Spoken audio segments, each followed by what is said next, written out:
take it back, take it back, take it back, take it back, slide, slide, slide, slide, slide, slide, slide, slide, slide, you finna go live, slide, you finna go live, slide, you finna go live, slide, I like you got some skate, skates on, skates on, skate, I like you got on some skate, I like you got on some skate, I like you got on some skate, I like you got on some skate, I like you got on some skate, it's time for the jet, let's go.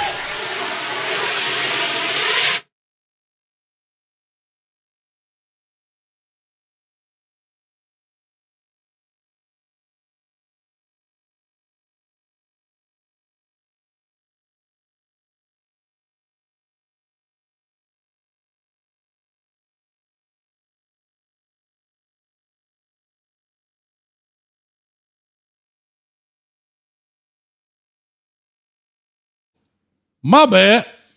Had the mute button on. Let me start this over. God, thank you, Jen. What's up, everybody? Welcome to Kings Talk Live. I knew I was going to mess something up. Can y'all hear me now? Let me know y'all can hear me. I think I'm good now. Everybody talking about no sound, no sound. I think we good now. Come on, let me know we good. I think we good. Come on, somebody. I know it's a little delay. That's why I take a few seconds. But anyway, I think we good to go. All right, all good. And I appreciate you, Brian. Anyway, as I was saying, normal guy said he was first. Usually comes in first, but sometimes second. Jen in the building. Go Blue. Wait a minute now, Jen. We glad you're here. You might be on the wrong channel. This is the channel you should be on right here. Shout out to the best channel on YouTube, Coach Hayes Football. Appreciate it. All good, all great. I'm going to play the song. Get out of here. Really flawed in the building. All right, y'all got me muted. We good. All right, cool, perfect. Kenneth in the building. Appreciate y'all. All right, today we're going to talk about the Miami Hurricanes. Kind of, Shannon Dawson did a press conference about a couple of days ago, and he was talking about the new offense, new faces for the offense. And we've been talking about that. Not necessarily new players, but new faces. Our receiving core has moved on to bigger and better things, whether some people have transferred, right? Or they've gone on to the draft, graduated, whatever the case may be. Our tight end has also departed. Elijah Arroyo headed on to the NFL. So I totally get it. But we got some new faces. However, our offensive line is pretty much the same. I think we got one new face. Our running back room is the same, except Damian Martinez, who is now going on to the league. And our quarterback room. And so this is what's important when you start talking about offenses, right? I think we have very good pieces, but here we go. It's a whole new wave of receivers. Brand new quarterback. I know Carson Beck right now from Georgia is out due to his injury. He was having surgery. I think he's working his way back slowly.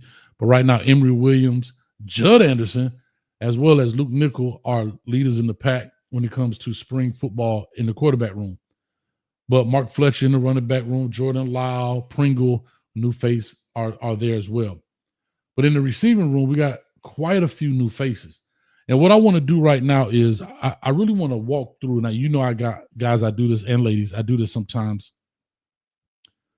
We kind of deconstruct these interviews that they have with these coaches. And I think it's important because I actually like Shannon Dawson. I like the way he answers questions. I think he's truthful. Yeah, some coach speak in there, but that's whatever. We all do it. But I think it's very telling, and he's very honest about it. And so I want to do that before I open up the phone lines as we get through this. I want to just listen to it if you guys haven't. And I'm going to use the Inside the U's video. So for you guys over there, Inside the U, if you don't mind, I like to use this video. Don't hit your boy with a copyright strike. Golly, it's hard. It's tough out here in these streets, man. So y'all help your boy out sometime. All right. And what I do is go down here in the bottom and make it happen. Real quick before we do that, Juice, member for 18 months. Now, y'all clap it up for the Juice. What's up, coach? 18 months, man. I appreciate you. I appreciate you. Thank you so much. Appreciate that. Thank you, Juice. But I want to go through this. Like I said, this is a video from Inside the U. So, fellas, appreciate y'all. And I want to kind of listen to what Shannon Dawson is talking about. And I think it's very important because we know as Cane fans, as football fans, the fanatic part starts coming out, right? The new toys start coming out, so forth and so on. And I want to use my experiences to kind of maybe help some people understand how this thing works, what it looks like, and what you're hearing. All right. So we'll go ahead and start this off. It's about 10 minutes, but we're gonna break it down. We got number time, baby. Let's make it rock. Year 3 at Miami, basically the same staff as last year on offense. So just like having that continuity, how helpful is that? I mean, it's extremely helpful. I mean, going through the off season and watching cut ups and getting on the same page is a lot easier, a lot quicker. We already know basically what we're doing. Everybody understands the process around here. And so now it's all about really, some off the wall case studies and some stuff we want to add to it. But overall offense, I mean, we do what we do, right? And so with everybody coming back, it's just the learning curve obviously keeps going. Ooh, super important. And this is what we talk about hiring. We always talk about this with coaches. When you get new hire coaches like coordinators, and I always talk about why it's important, they want to bring their guys with them. Just because of what he said right there. Everybody knows what's going on. We understand the culture. All expectations are understood. And the continuity is that we're rolling. We don't have to spend time on day one stuff so far as the staff, I'm saying. Everybody understands. And I think, no, there's no new staff. There's no new offensive guys for the Hurricanes. Now, on the flip side, on the defense, it's all new people except Jason Taylor. Everybody's new. The coordinator, the linebacker, the safety coach, the corners coach, the D-line coach. Everybody's new. So they're actually getting ready to go through what Shannon Dawson did 2 years ago. I hope all that makes sense in that piece. All of that is super important. So I'll go through this and he's going to get some very good questions. I like his answers. And with Carson, I know obviously Cleveland didn't crack her up, just what stood out to you about his first week? And since he's gotten here, trying to build a rapport with guys, even when he's not able to maybe do everything that he would obviously want to be doing? Yeah, I mean, obviously it's a unique situation, surely, but his football IQ is really high. You can tell just in meetings and talking football with him. And I think it's important for him to just get injected with the team. Just be around those guys and build rapport. I mean, the way football is now, it's different every year, right? So the team building part of it's huge. So we got to just accelerate that as much as possible. Talking about Carson Beck. What does he mean to be around the team? He says football IQ is high. Well, damn it, Shannon Dawson, can I tell you something? His football IQ better be high. Hell, he was at Georgia. He started, been in big games, won big games, lost big games. He better have a football IQ, especially I heard y'all paid $11 million for him with a busted arm. He better have a high football IQ. I just want to put that out there. Is it fair to say last year you had a pretty veteran team? This year, young talent maybe ready to emerge? Is this the year where a bunch of new names? Yeah, I mean, at certain positions, surely. I mean, I do think that the strength of our offense is up front, and that's honestly, that was the truth last year too. So we have a lot of guys that played a lot of football up front. We have some guys that haven't played as much football on the peripheral, on the skill position. So, yeah, true there, but I do think up front we have a lot of snaps. And as a coach, I'll say this. He's talking about the offensive line. They talk about a veteran group. Now you're having a new group. He's saying, not really. We got offensive linemen that are pretty much veterans, right? We got a veteran group. The running back room is a veteran group. A veteran quarterback in Carson Beck, but new to the team. But at the receiving and linebacker core, the receiving and tight end core, there's going to be a lot of new faces. Yeah, they play sparingly, but I don't think you could call any one of those guys true starters. I don't think there's anybody you could say, hey, true starters. And this is where it's important. I think we will definitely shine at running the ball, and I think that's something we'll see early, especially against Notre Dame. Because that is our strong suit right now, the running game. All line is good. Running backs are good. Quarterback should be able to know how to hand the ball off. But there's going to be some mishaps and communication with quarterback, wide receivers / tight ends, right? So when I say wide receivers, I'm including the tight end Elijah Lofton as well, and Carver and the other guys. And the reason is because you got to work together. This is 1 year. They're not on year 2 together, year 3 together. And so what Miami has, that happens to a lot of teams, they kind of stagger like this with talent. I mean, with how do I say it? With veterans. You have a group up here that's veterans and a group down here that's, in essence, rookies. But when both of them on the same level and they're growing together, that's usually how you get a lot of championship teams, right? When your O-line and receivers and everybody has kind of grown together and you sprinkle in some new faces, but when you have a whole new unit, like with the receivers, it's going to be some miscommunication in there, right? When you have sight routes or option routes where the guy should go deep, instead he cuts it off and Beck throws it down the field, or vice versa, anticipating them running the comeback and he takes the top off. Those type of things, that's what continuity is all about. So that's kind of what he's talking about. Young guys on the outside, JoJo Trader, had a kind of breakout game in the bowl game. What have you seen from him so far this spring? A lot of the same. And really throughout the course of last year, you could tell, he showed glimpses of being a player that could be really elite right now. But consistency is one thing that we all have to work on. And he's really, really steady in what he does because he's been here for a while. And for a while, I say for a year, right? And so he knows what to do. He's very capable. And so he just needs to just keep banking reps, really. Talking about JoJo Trader. And now, doggone it, D Streeter. We was on Hayes Street, and he said JoJo Trader might be the best wide receiver we had in the past 10 years. Damn it, don't get me started. Take my dog word for it. However,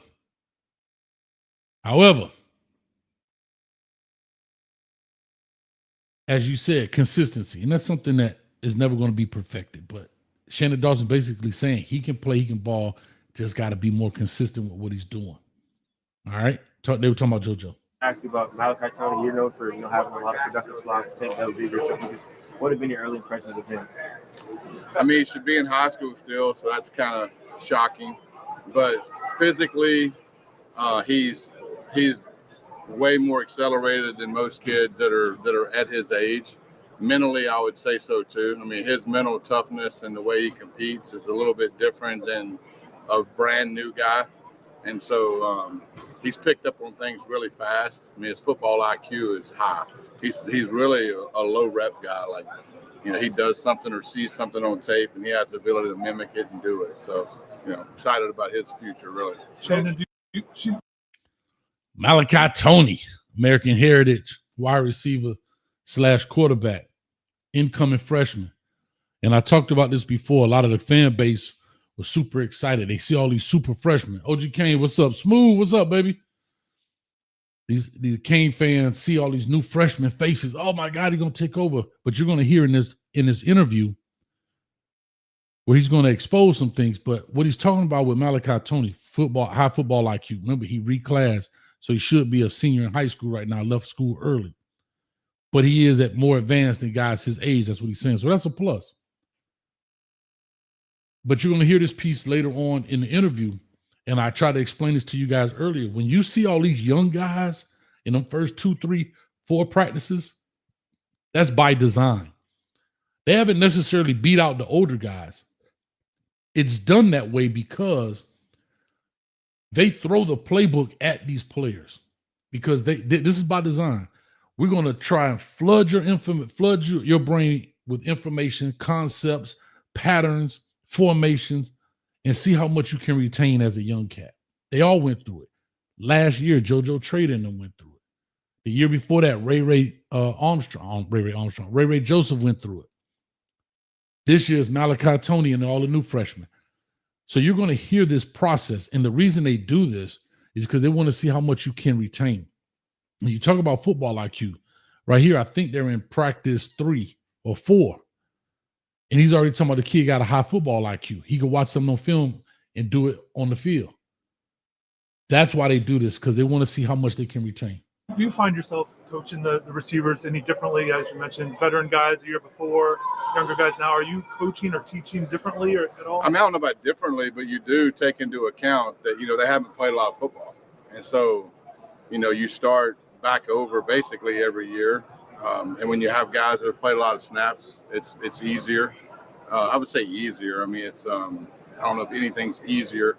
It is a little bit different, though, because they're going to go through some trial and errors that all those other guys went through, right, to get to where they need to get. That's why banking reps is so important. Just keep repping. That's no different than today. I mean, at times it looked pretty decent today, and at times it looked really bad, and so you learn from both of those reps at every position. And so, but they'll keep growing. I mean, we also have the luxury of some of those guys learned a lot from the guys that played a lot of snaps last year. And so we'll see if they take advantage of that, that learning curve. But we do have a lot of young kids that are really talented. Great point he made. They asked him, do you teach the new guys differently than you taught the old guys? Yeah, not really, but yes, you really do, as he said. When you get new faces, you got to teach them a little bit different because they're not accustomed to all what's going on. But when you got the old veteran guys, they've been there 2-3 years. They know what to expect. You know what to expect. It's easy teaching, right? And that's kind of what he's saying about our receiving core versus our O-line and running back room. He's Shannon Dawson. He done taught him inside zone. So if he's teaching a 4-member O-line that's returning inside zone, the same way he taught them that 2 years ago, then there's a problem with the comprehension. There's a problem with the development. So he's not teaching them the same way, right? That's important. He's not teaching them in the same fashion. It's more of you're tweaking this and that when you have the older guys who played. However, like JoJo Trader and Ray Joseph, they were there last year, so they may have had a chance to learn from a Restrepo, right? Where they sat behind those guys. Even though you have to teach them, they can pick up on things a lot faster. But then you got a Malachi Tony, he just hitting the scene. So you can't blanket coach these kids. You can't teach Malachi Tony the same way you taught JoJo Trader this year. I hope all this makes sense. I really like Shannon Dawson's approach to this. I think he does a good job with it. What's the next step for him? Just keep doing what he's doing, and opportunities the game. Really, just keep doing what you're doing.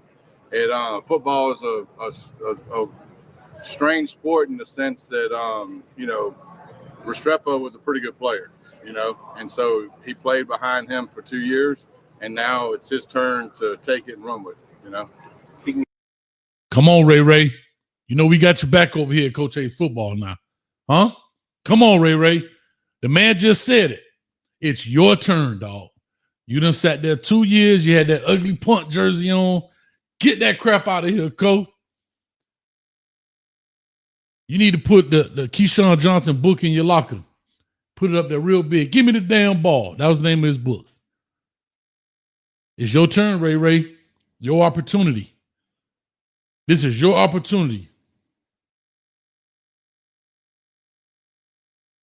That's what's important. Ray, you got to take this opportunity, man. I hope you listening. I hope somebody send you this. No pressure. Because pressure don't exist at the crib, dog. You from the crib, homeboy. Matter of fact, let me get big face right quick so you can see me. I know I'm down here real low. Ray.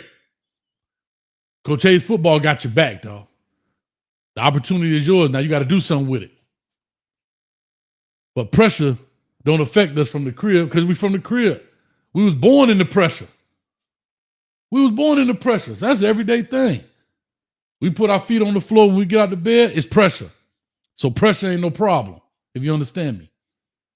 All you got to do is produce, baby. And I know you can do it. Seen you do it. Make it happen, dog. You understand me? Coach Shannon Dawson said it. It's your turn. It's your turn, baby. You had 2 years sitting behind Restrepo. Y'all know I love Restrepo. And God bless him.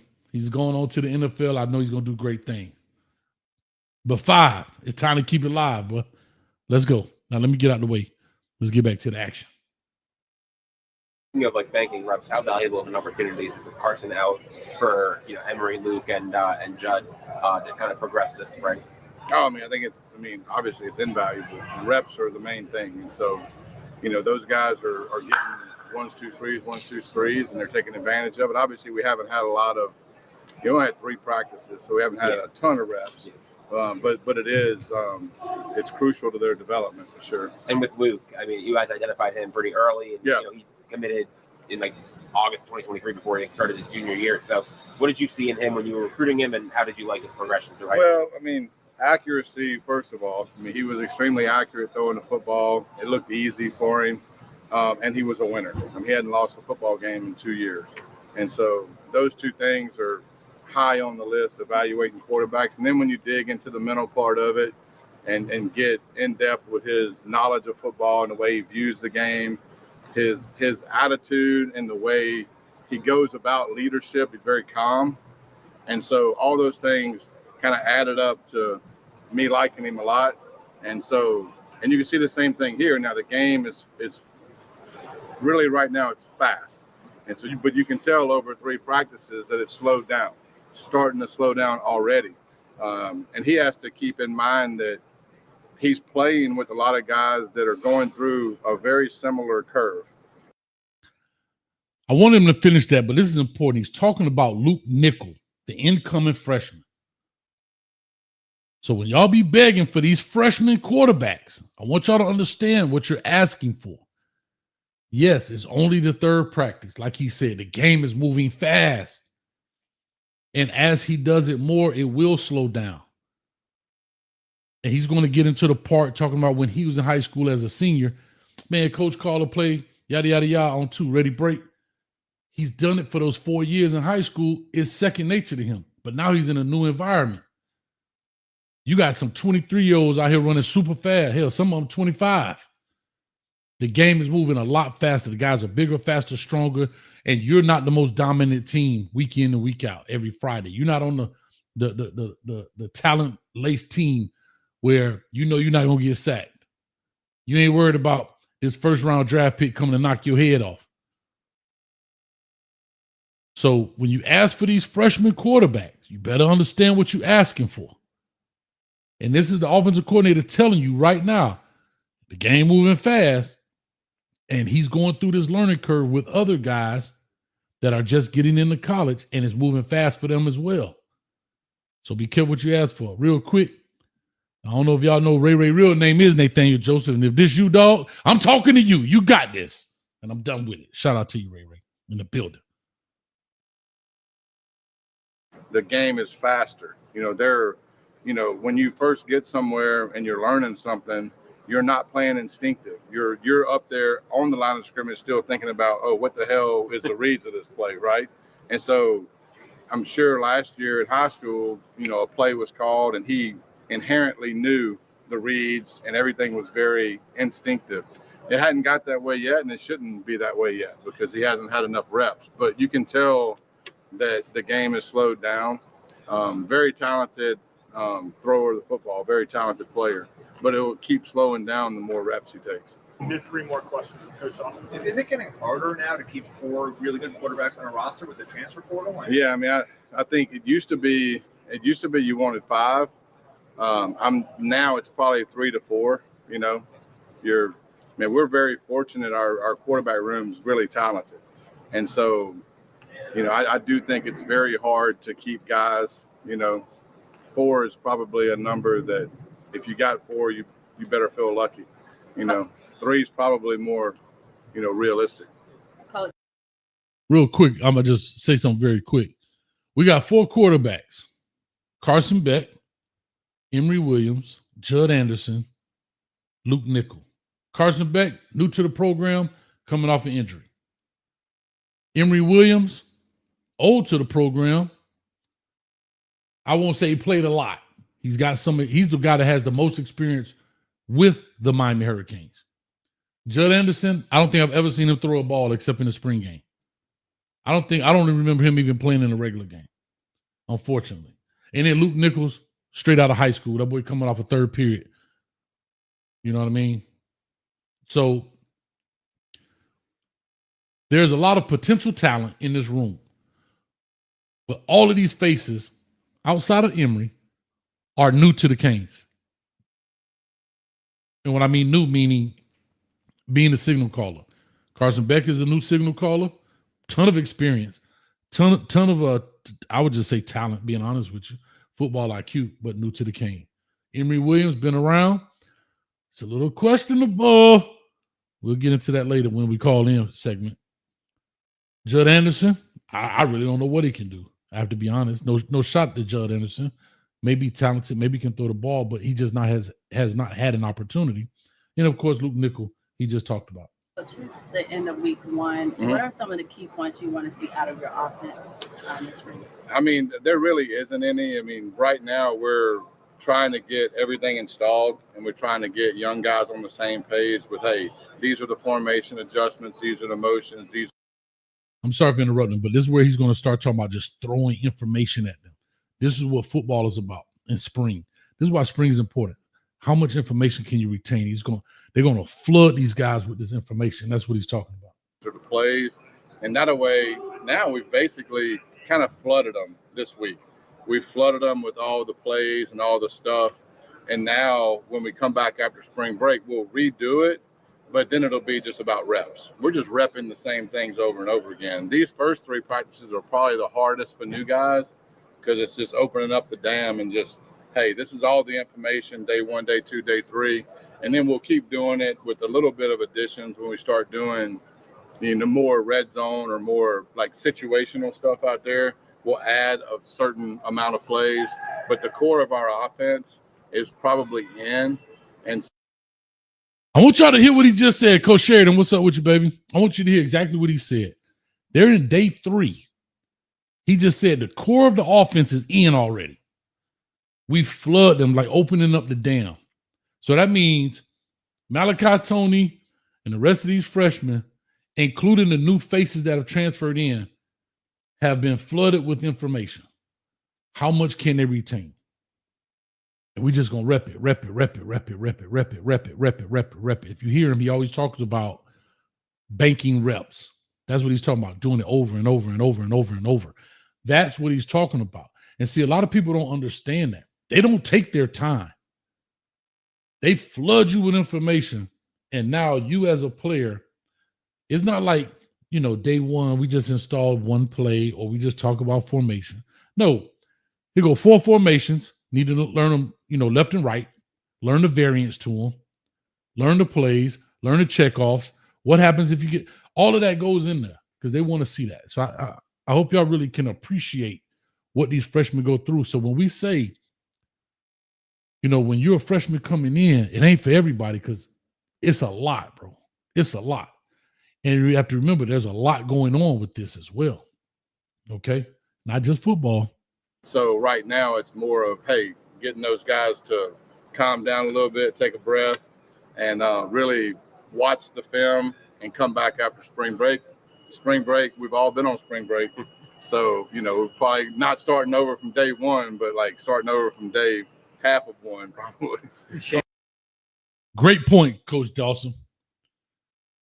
You put all that in for 3 days, go on spring break for a week. How much do you think of that stuff that they actually study? How much of that stuff, let me get my ugly mug up here. How much of that stuff do you think they actually studying for that week off? So that's why he said, we put in 3 days worth of stuff, and when we get back, we're going to go back to day 1.5. That's just how fast, because they haven't repped it enough to truly remember. It's only been 3 days, and they've been flooded with information. And you got to remember, they're treating it like a game. It ain't like, okay, walk out here, move you over here like Pop wanted. No, line up right here. It's supposed to be 2 yards outside the hash. No. You come over here, bottom of the number. It don't work like that. Right? Trips right. Blah, blah. You better know where you line up at.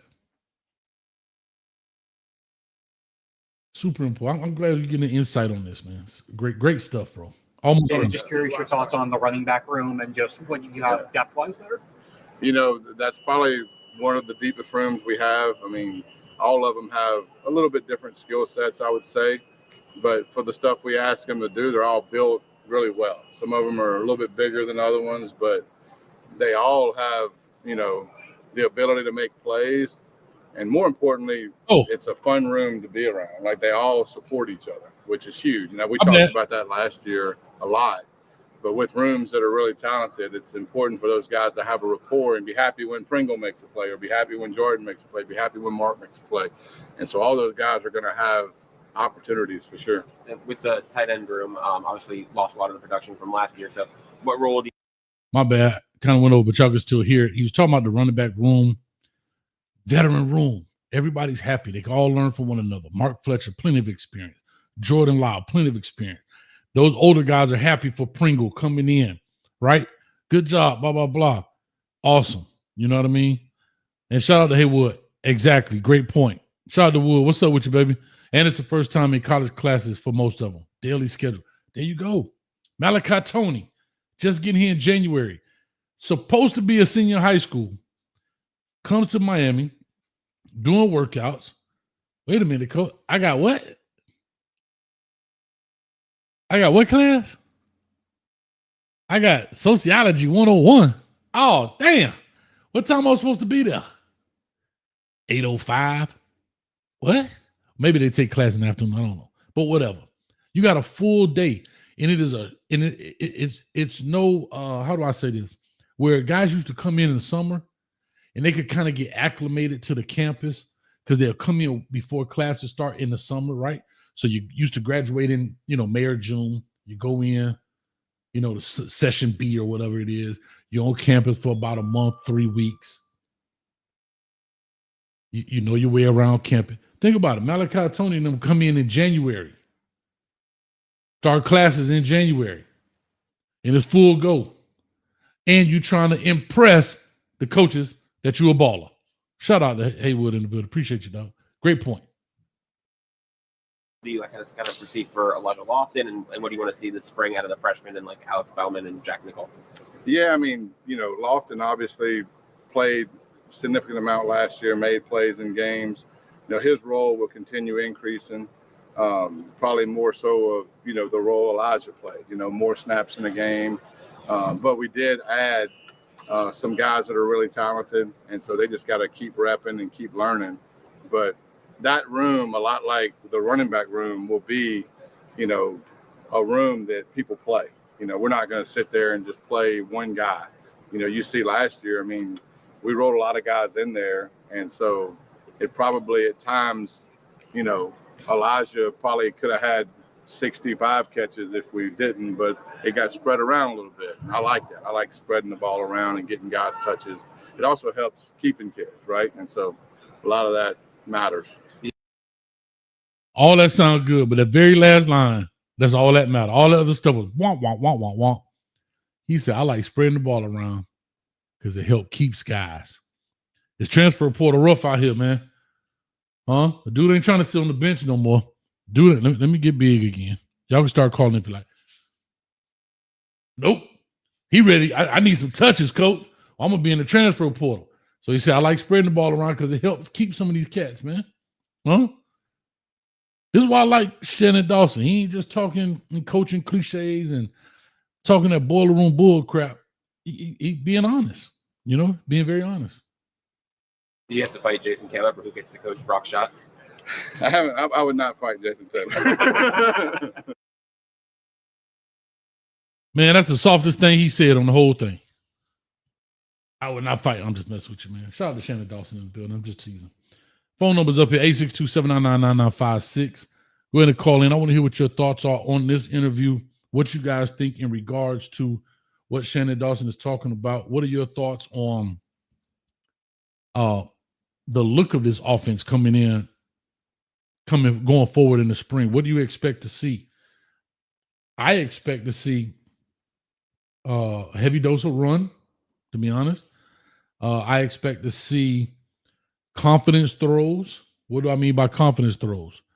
Not very intricate passing concepts, because you're going to have, I'll say, the weakest section of our offense is the receiver room and quarterback room. I'm not saying they can't play. We're talking about continuity and experience. That's the problem right there. Not a problem. That's the concern, I guess the right way to say it. Okay? What does it look like? How does it feel to the quarterbacks? And here's the thing. I believe that we have guys can replace Xavier Restrepo, but we're going to feel the absence of Xavier Restrepo in the very beginning. And that's only fair. Come on, man. That's only fair. We're going to feel that, man. If you're a real Kane fan, like I'm a Kane fan, you're going to feel the absence of number 7. Because when in doubt, throw it to 7. He'll catch it. He like Mikey. Y'all remember the old commercial? Mikey like it. He'll eat it. That's important right there. Like I said, the number here, 862-799-9956. Feel free to call on in. I want to hear your points of view about the Miami Hurricanes offense coming in. Over 100 people in the building. Appreciate y'all. Chris Bradford, you tough out here in the streets. All right. Oh, I had here we go. Nope says, Coach, I got to ask you though, how many ways can you run an inside zone? Your combo block, then your guards move up. That's it. That's my whole point. It ain't much to it. It's really not much to it. So how you teach it and the nuances, right? So it sounds easy in what you said, right? But the technique is what's being taught. And I think that's important. So as we're waiting for people, oh, shot time, give me 1 second. That's what you're really teaching, not necessarily the overall scheme of an inside zone or outside zone or counter or gap scheme play. It's how you want them to do it. Those are the nuances. Real quick before I get to shot time. Also, what spring football is about, just so you all have some background. You're throwing a lot at them in that first week. You want to see what can they retain, what's good, what feels good to them, all of that stuff in regards to football. Y'all get your mind out the gutter. And then coaches will come back, rework it, break the film down, say they got it, they don't have it. How can we fix it? Can we fix it? If we can't fix it, trash it. But then they start teaching the nuances of it. They're not, I mean, in individual, they're teaching how to run the routes, but now they start teaching the nuance of it, and that's it.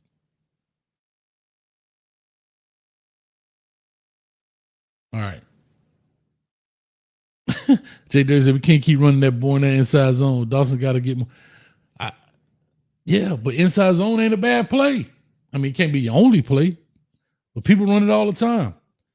People, to your point, people run it way more often than you think they do. They have some wrinkles to it. But let me get Shot Town Kane on the line. And again, y'all more than free to call in. Shot Town, talk to us, baby. What's up? What's up, Coach? 2 days in a row, dog. We rocking. Yeah, for sure, bro. I think this offense is going to be more boring than people would like. But as long as it wins, like, I don't think people will care. Like, I think with Cam and Jacoby and Restrepo and Arroyo, I think a lot of us got used to, like, the big play, like the real show-stopping play. And, you know, that was cool and all, but I think this year it's going to be more of a, we're just going to piss teams off because they can't get us off the field. Like, you know what I'm saying? Like, we're just going to start wearing them down, which I think is what probably would have worked better with last year's defense because they couldn't stop nothing at all. But yeah, I think this upcoming year, I think it's just going to piss a lot of teams off because I don't think we're going to like have like 80-yard bombs. Like, I'm not saying that we won't have some big plays, but I think we're just going to be able to keep the chains moving, and teams are just going to be starting to wear down submission. And then by the end of it, I think we'll still be up on the scoreboard, but it's going to be real boring. Like, you're just going to look up at the stats one day and be like, how the hell did we have 500 yards of total offense, 300 yards of passing, and like, how did we do that when we didn't even like really get that many big plays, you know? And I think that's just what we're going to see from the Canes this year. You know, to your point, I think you're right. I think big plays come from big runs, big effort. I don't know how much we stretch the field. I don't know how vertically we play. Maybe that's the right way to say it. Yeah. Our vertical offense. Are we going to be an RPO? Are we going to be a true air raid with the kind of receiving core that we have? Again, I don't know. Yeah, I'm looking at the personnel packages, like so far as bodies and body types. I want to see Chance Bain. I think CJ Daniels is out. He was with an injury. So I don't know where our big bodies are right now. Who are our tall guys outside of even JoJo? I think JoJo maybe 6 foot, 6'1", maybe. Joshua Moore, the freshman. Now remember, we keep talking about. I get it, and I'm not. I'm not blaming you, Shy. I'm not blaming you. I'm not making fun of you. But I was saying when we count on those down the field, like those freshmen, I get it. They big bodies. Boy, that thing hit. Is he fast? I remember when I did this breakdown, I wasn't really impressed with his overall speed. I think he's a big body. I wasn't impressed with his overall speed, but talk to me. Yeah, no, I think I think we'll be able to stretch the field, but it'll be because, I think this is the year where Dawson's gonna have to scheme some people open. Like, you know what I'm saying? Like, I think this would be the one where he's gonna have to go into his bag this year and be like, all right, we're going to, run a corner right here, but we're going to make it look like we're going to run a zone this side and everybody's just going to be flowing the right way. Okay. Like, I think I think Dawson's going to have to really scheme people open, but not saying that we don't have good enough players to, make the plays when it's needed. Because I think, JoJo and Ray and I think they're ready, but we don't know what they are, because we could all be wrong.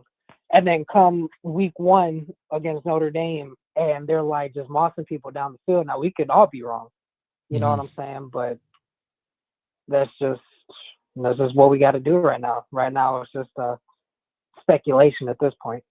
Yeah, real quick. Shout out to Nope. He says Lofton, our tight end. That's it. Lofton is a big body, but I'm talking about so far as height. I think Lofton is maybe a 6'1" guy, 6'2". He's not a 6'4", 5 kid. Like in height, I'm saying. He's a big body, definitely a ball player, but we're talking about vertically stretching the field down the field is what I was referring to in regards to size. The 6'3" plus cats. Mm-hmm. And they might get one more in the spring portal, like in this next portal window. Mm-hmm. Yeah, I think there's been a lot of talk about Miami getting one more receiver, one more linebacker. I don't know, because kids could leave, come and go as if they don't like what they're seeing in spring. So I don't know. It's just a whole bunch of mess right now with that portal situation. Yeah, I'll say this too, and shout out actually to Chris Bradford just saying this. Losing Riley Williams will hurt us at that position. It's funny you bring that up. I've been thinking about this tight end room. And the way the tight ends play today in today's football is way different than the Jay Novaceks and that stuff back in the day. They were more like not even the Jeremy Shockeys, the Kellen Winslows, right? That's how they play today. I think when I look at Lofton, ball player, definitely. Tight end, I don't know. Does he fit the category of the Kellen Winslow? I'm not saying it's a good or bad thing. I'm just trying to make a comparison here. To me, he's like the one size fit all. Go put his big behind at fullback. Go put him at running back.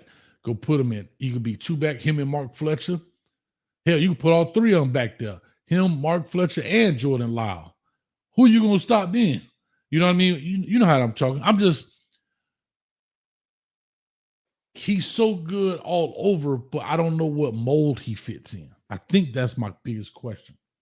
And so I say that to say this. When you bring in now losing Riley Williams, how do you create a particular mismatch with the tight end position?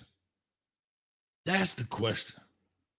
See, like Elijah Arroyo was a tight end, so he forced you to keep that linebacker there. Maybe you get a DB, but then he's too big for a DB to get over him on the run game, but then he was too shifty for a linebacker to cover him. I don't know. He was too big for to for a DB to one-on-one. cover. Yeah, for a corner to kind of cover him. So I don't know, man. But Lofton is something. He doesn't fit in a box. He really doesn't fit in a box. But I think that's going to be his biggest asset, because I don't think teams are going to know what to put on him. Like, I think I forgot what, like, do you know like what his height is and what his weight is? I know he's not tall like Arroyo and them. He's maybe 6'1", maybe. Let me see what his profile says. Let me see.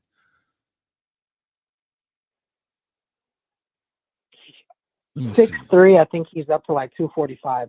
No, he's not 6. I could tell you he's not 6'3". Now that I could tell you. That if he's 6'3", they lying. Yeah, they lying on the page. Come on. 6'3"? No, if he's 6'3", I wouldn't. He not. I guarantee he ain't 6'3". I think he about 6'2" and a half, maybe. Man, he got on 1-inch cleats. He got on 1-inch cleats. I could tell you that. Now, I get it. I'm not, like I said, if y'all want to say he's 6'3", then he's 6'3". I'm not here to hate on the cat. But so if people say he's 6'3", hold on. Let's see what. Now, how tall was Elijah? If he was 6'3", then Elijah Arroyo was 6'8".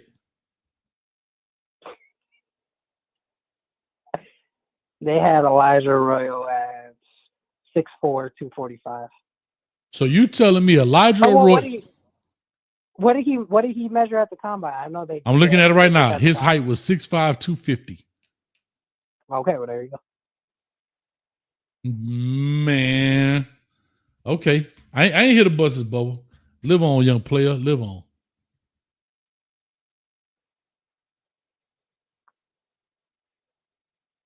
Yeah, I think he's closer to like 6'2", maybe even 6'1". I don't know.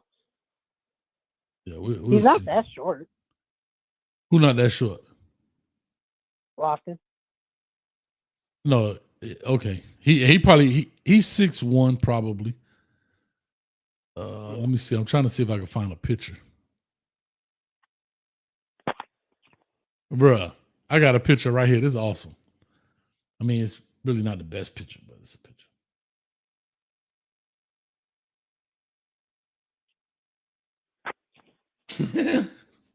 This may not be the best picture. I had to be honest. This may not be the best picture. Let me see here. This is gonna be all bad, bro. Hey, Lofton, I love you, baby. Y'all check this picture out. I don't know if you can see the screen. Can you see the screen? I can. Now, I'll say this. Elijah Arroyo is a little bit in front of him. So I get perspective on the video. I get it. However, I'd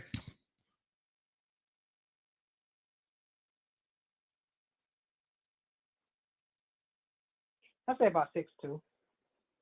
You can see it now? Yeah, I can see it. Okay. I'll say about 6'2". He might be close to 6'3", but I don't think he's a full 6'3". You know? I got you. Shout out to Elijah Arroyo, man. Go do your thing, brother. Shout out to your family, too. His dad used to call in all the time on the show. I just want to put that out there. Anyway. Yeah. But so again, he falls in that category. This is not a bad thing. It's just an observation, guys. So relax, Kane Nation. Relax. Don't Twitter me to death.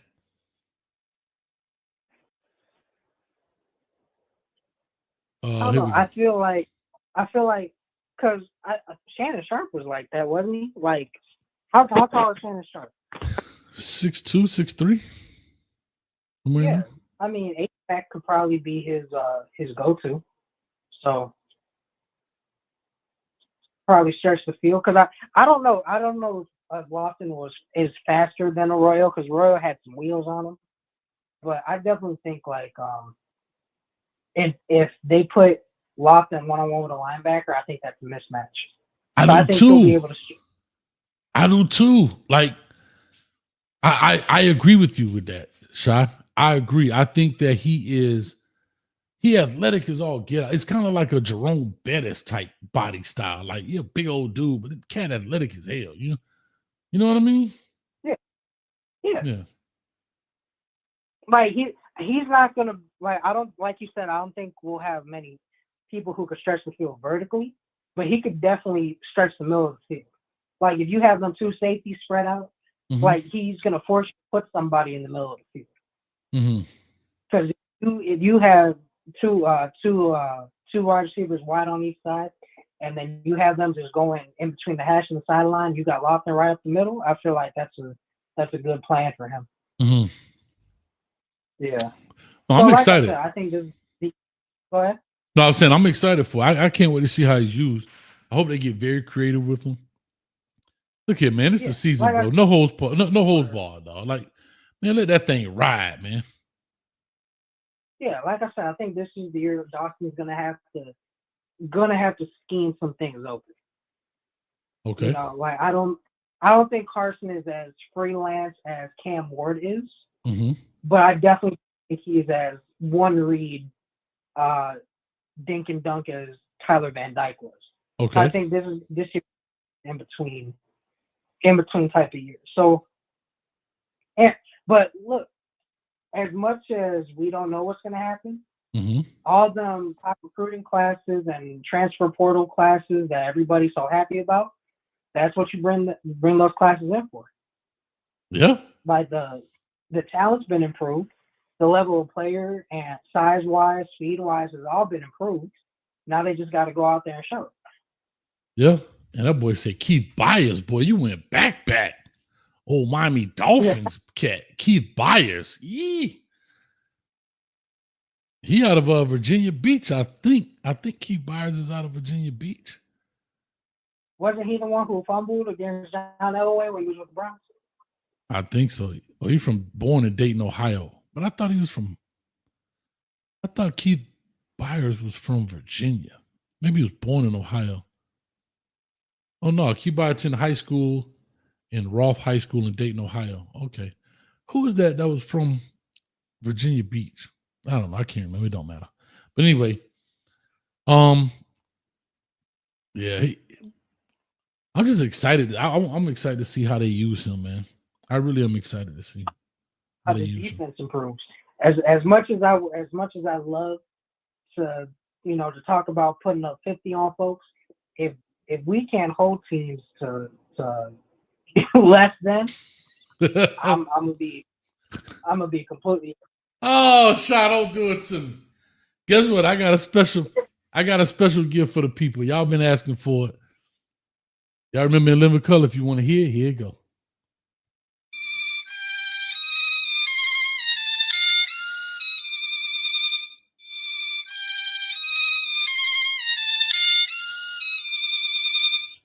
There you go, ladies and gentlemen. The world's smallest violin, right there. The world's smallest violin for all the haters in the world. There it is. We in the building, baby. We in the building. How you like me now? We got it. Oh, boy. Like I said, I just need the defense to be at least average.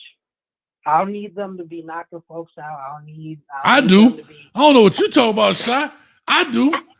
With that bull crap we did last year, I need us to be, as they say, we need to bring the belt. And I ain't talking about no championship belt. We need to bring that old leather belt that your daddy hang in the closet, that hang on that nail in the closet to whoop your behind with. That's what we need. True. I need all leather people to the ball. I need if I see a linebacker all the way out to the sideline over a running back, I'm gonna curse out everybody on that TV screen. I don't know, bro. I'm excited. I gotta say, man, I got it up here. 171. Maybe I should have did it to the spring game, but it don't matter. 171 days for the season kickoff. Hell, matter of fact, we 30 days away from the spring game, April 12th. So we literally 30 days away right now from the spring game. Bro, New Year's was just yesterday. What the hell going on? Hey, man. Hey, bro. Bro, we about to be at the end of the first quarter of the year. Somebody better be starting to do some taxes. Get your taxes in, y'all. That's crazy. Like, it was just New Year's yesterday. Yeah.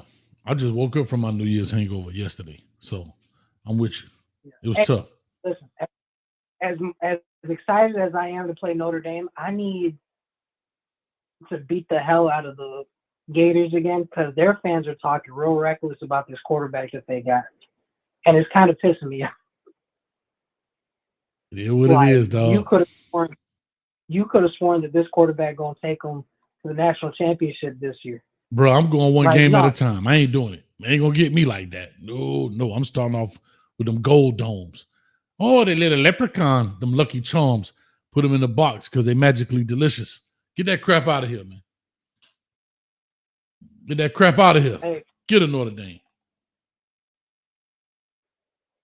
Nah, for sure. I feel like that game is I think it's gonna worry a few people because the type of team that Notre Dame is I think the type of team that Miami's gonna be, probably with a little bit better offense and a little bit not as good defense. Because Notre Dame's defense is for real.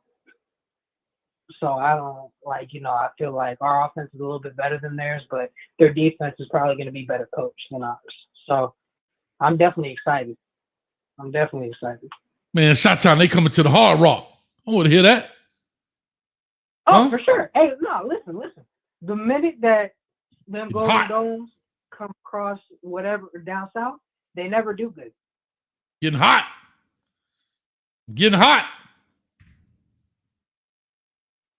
Yeah. You getting me hot, Shot. They don't know what hot temperature feels like, Coach. You getting me hot, Shot time. Start talking about these doggone Notre Dame. I hate them. And they're to call us convicts. Calm down, Hayes. Drink some cane juice. Just calm down. Hey, Coach, did you hear about James Johnson, I think the number one defensive tackle in the nation, transferring to Northwestern?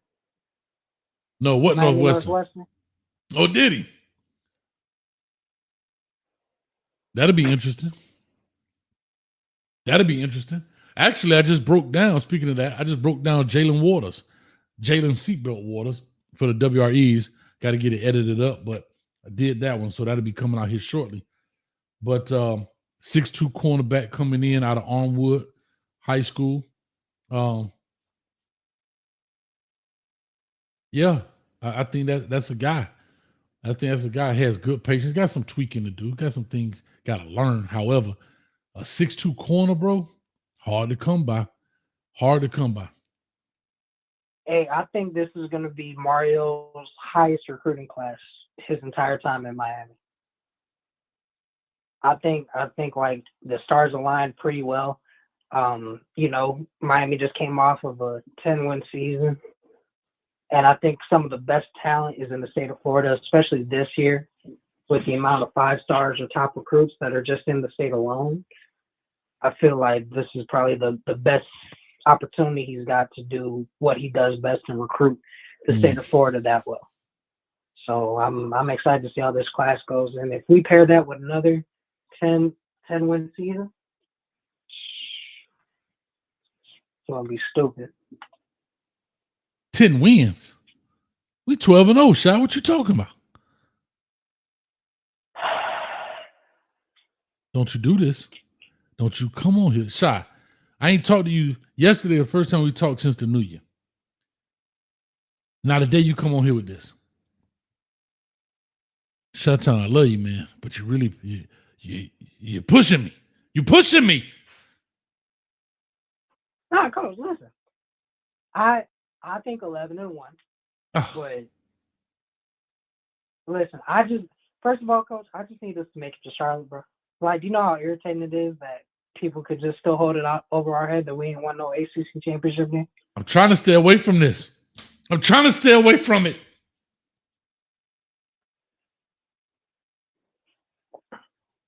Nah, man, I need us to go to Charlotte, and I need us to beat Dabo twice. We don't even play Dabo this year. That's what I'm saying. Oh. No, I'm sorry, we do. No, I thought they were on the schedule. There's no Clemson on the schedule this year. There's no Duke on the schedule this year. There's no North Carolina on the schedule this year.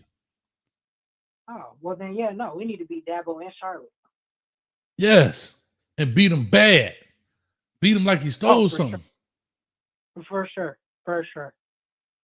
I just need us to get to Charlotte. I need us to get to Charlotte and whoop whoever up there. Chris says, Coach, you hate more, Notre Dame or Duke? Y'all know I hate Duke. No. But I actually hate Notre Dame more. Only reason I hate Duke is because it's just Duke. But I hate Notre Dame. I hate Notre Dame as a team, a program, and a record label. Get money.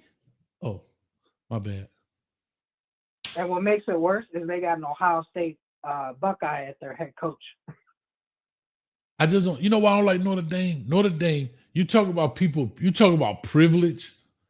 Notre Dame can go 0-12 and come back being the top 25 the next year. They could go 0-12, bro, and be in the top 25 next year. I also don't like Notre Dame, and I understand the money part, but nobody cares. Get in a conference. Stop running. Get in a conference. Coach, I'm up here, and you could think their fans think they can walk on water right now. Because they lost the national championship game, but they got there. Like, their fans right now up here are so annoying. Like they swear that they like the best team in football right now. I mean, so like, I don't know how. I mean, damn it, I can't be mad at them though. Shy, damn, they made it to the party. They just didn't leave with the girl, but they went to the party. We still grounded. We in our basement like this. I wish I could go to the party. That's like saying, yeah, I drove to the party in a Lambo, but by the time I got out the party, there was a boot on my tire. But I was there. You know what we doing? We sitting in the basement like, boy, I can't wait to get to school Monday to hear about the party. Nah, they're the type of person that peaks in high school, but then the rest of their life average. All we doing is working on ourselves. We'll be all right. Oh, Al Bundy, huh? 4 touchdowns in high school, selling women's shoes. I love it.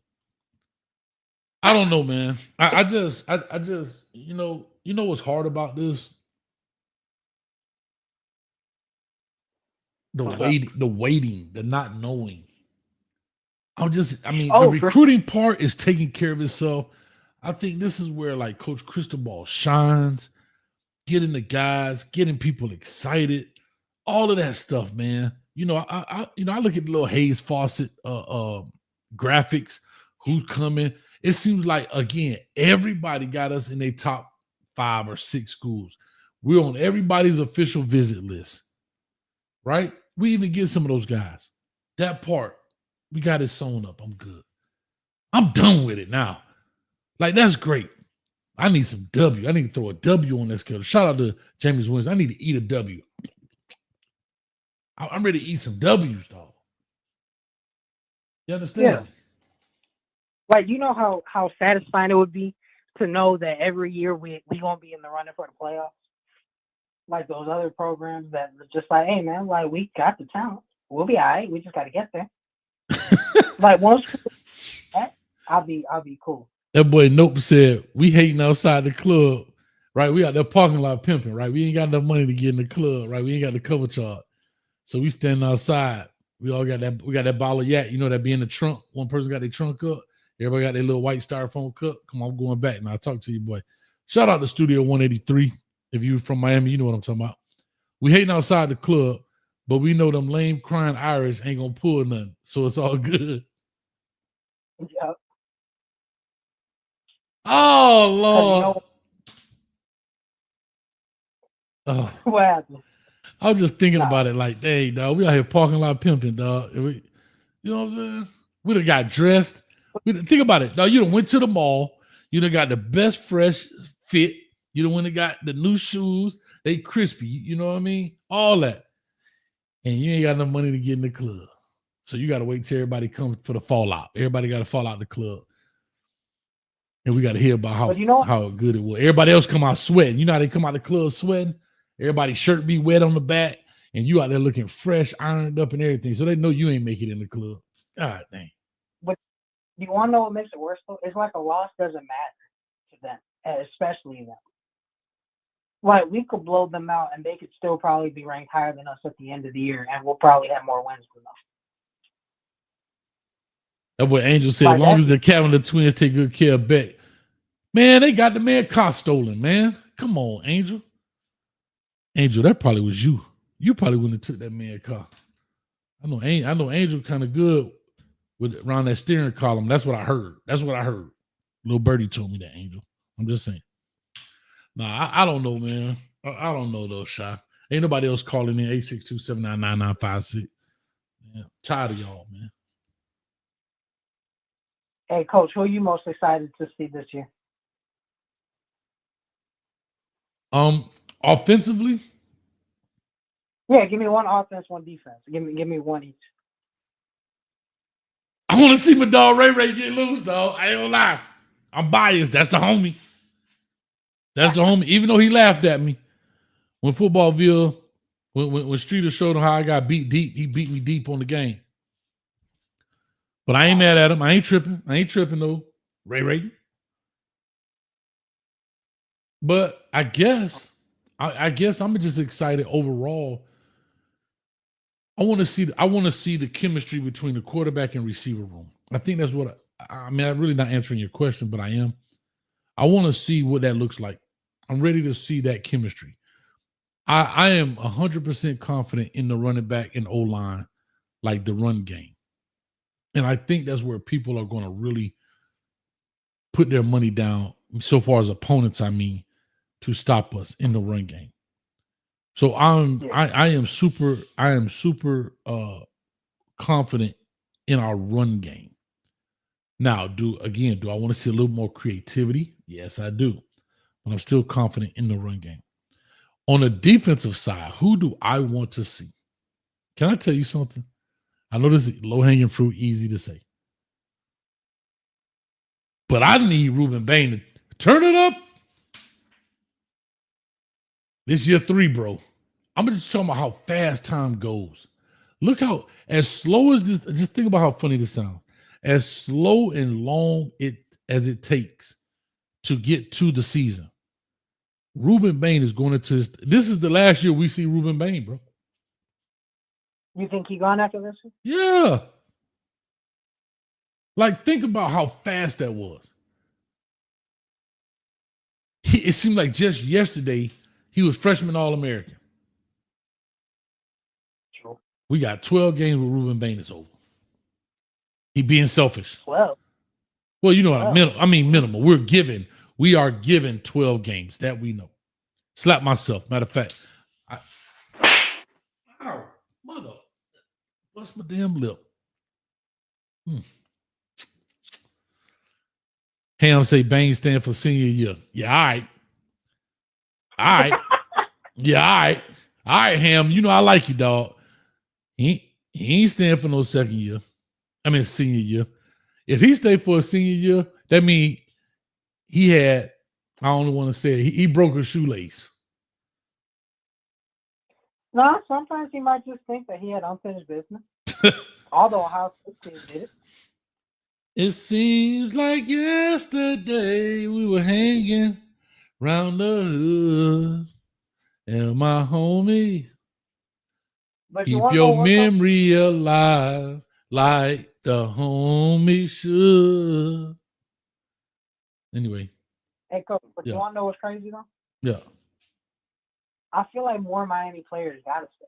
Well, we'll see now, but I feel like all the Miami players that left early, and like they didn't get drafted as high as they thought they would. That's fine. Like they at the club. That's my whole point. They in the club. Guess what we doing? We outside like this. Hey, boy, them boys gonna fall out of there, boy. Hey, Red. Hey, check this out. She like, y'all ain't even going to the club. I ain't hollering at y'all. Y'all ain't got no money. You know how it is. I don't know, Shy. You might be a little younger than me. You don't know what the fallout is. You know what the fallout is, Shy? Yes, Coach, I do know. Oh, I'm just asking. I know, you know what I'm saying? You ain't have no money. You stay outside the club. You wait for that one, you know, the one that had to leave early because she got curfew. So when she leave, you be like, yo, Red, check this out. Y'all over there smelling like boom.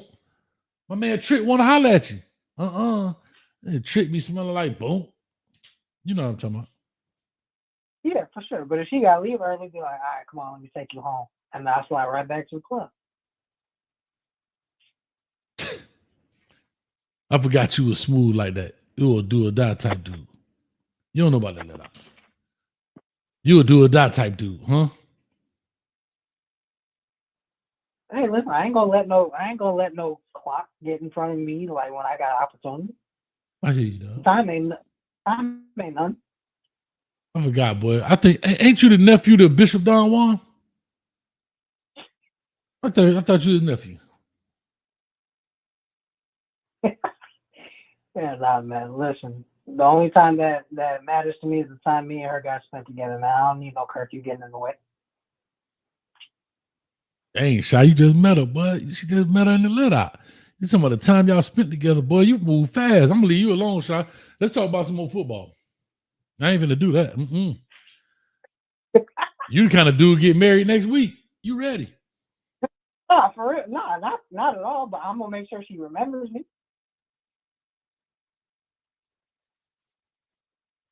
I don't know how to answer that, though. I'm gonna let that one go ahead and just float on. Cause that boy, so I'm gonna make sure she remember me. Dang, what you gonna do, bro? Just tell me what you gonna do to make her remember you, dog? Like, Nah, it depends on the situation, man. oh.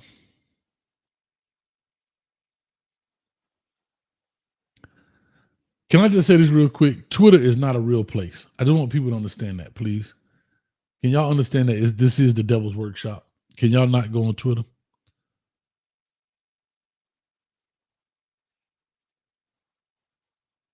I just want to say that to y'all. Shout out to Jalen. Crazy. Yeah. Shout out to Jalen Seatbelt Waters in the building. He got a graphic up here, a graphic. But anyway, yeah, man. Okay, we got another call on the line off in here.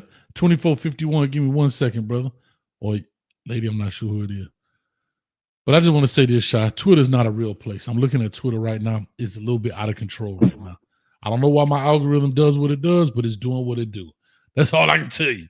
And this is crazy right here, bro. Holy smokes.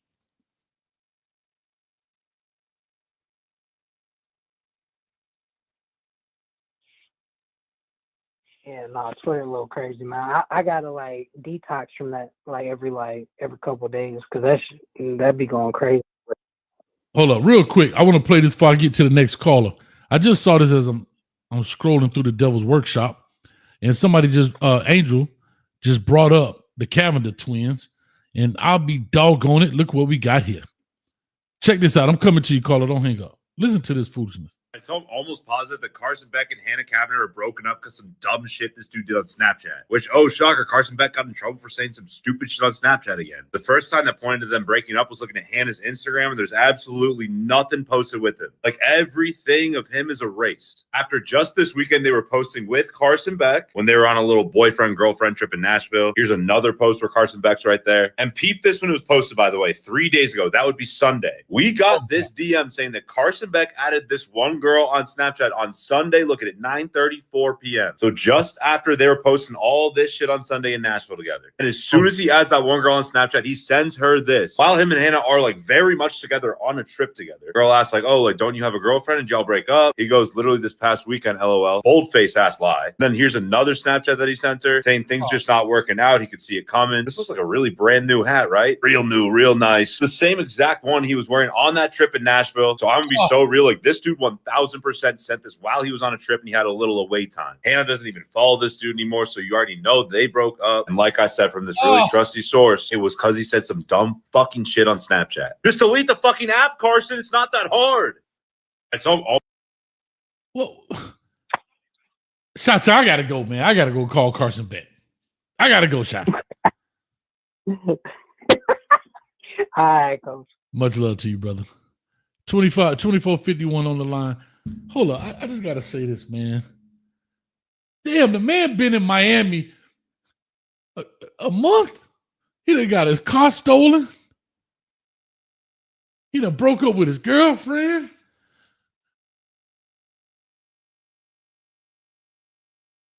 Oh, damn. Oh.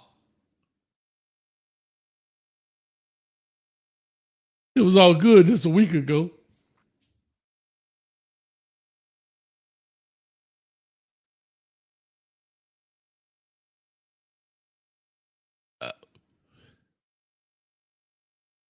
How you on the trip hollering at another girl with the same hat on, fool?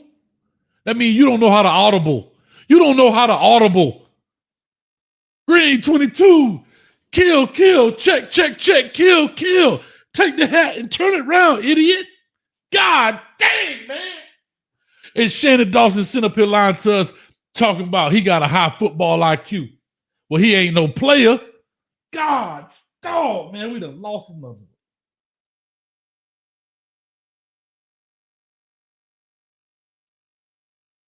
This man don't know how to check off to an audible. Green 32. Green 30.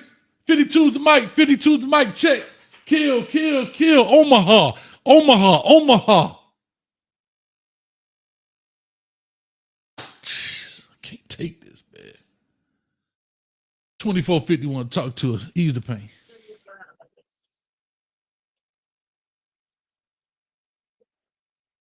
$24.51. Caller, you on the line. How you doing, Coach Hayes? I appreciate it, man.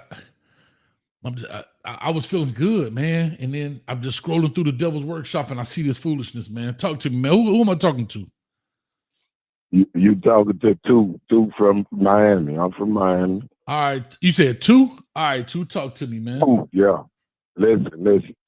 I'm more concerned about the defensive coordinator coming in. You see what happened last year. Itchy had a good first year, I think. Okay. But last year, we fell off. I'm talking about big time because I thought we had more talent than we had his first year. Okay. So I'm more worried about the defense. Okay. We just had number one, number two offense in the country and couldn't stop a nosebleed on defense. Okay. So what's your concern on? I'm saying, so what's your concern on defense? What concerns you right now? What the same shit that same stuff that concerned me last year. We ain't seen, like you say, we ain't seen nothing. Last thing we seen was what we seen, right? And there you go. That's why I don't have a concern. What I do have is a wait and see attitude. I just have to wait and see because I can't say I have a concern, to be fair. 0407, give me a second. We coming to you. I can't say I don't have a concern because I don't know what to be concerned about. So that's why I tell people, don't big it up too much and don't tear it down too much because we don't know. This guy may come in, Heatherman may come in and be the savior that we need. He may come in and be the destructor that we don't need. I don't know. I always give people an opportunity to create their own baseline. And I try to do that through my experience when I get to see the spring game. Does that tell me everything about the gentleman? No. But just through my experience, I can kind of gauge what I'm looking at, right? That's why I don't make record predictions until I see the spring. I can go my too early record prediction. I'm saying 12-0. I'm just being funny. But I'm just saying, I don't give a record prediction. And I've been pretty spot on. Mario first year, I said, I didn't say anything. I gave him his baseline.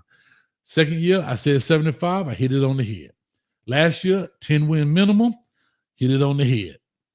This year, I got to wait and see until we get to the spring game. Coach, I listened to what you said, Coach Hayes. You said you gave how you said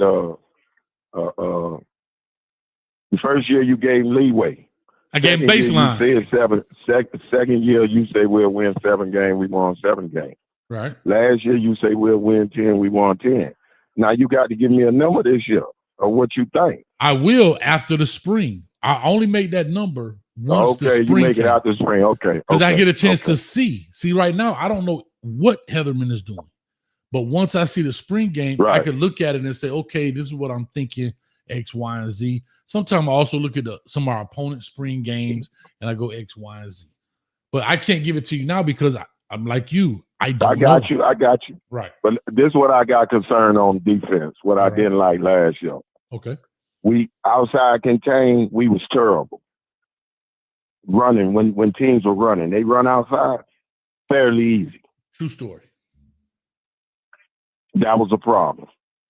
True Third story. down, couldn't get off the field. When you need to get off the field, you can't get off the field. Mhm. Those are the problems. True story. Don't get me wrong. We know we was bad in the secondary, but my point is we can't even get off the field on third down. Mm. True story.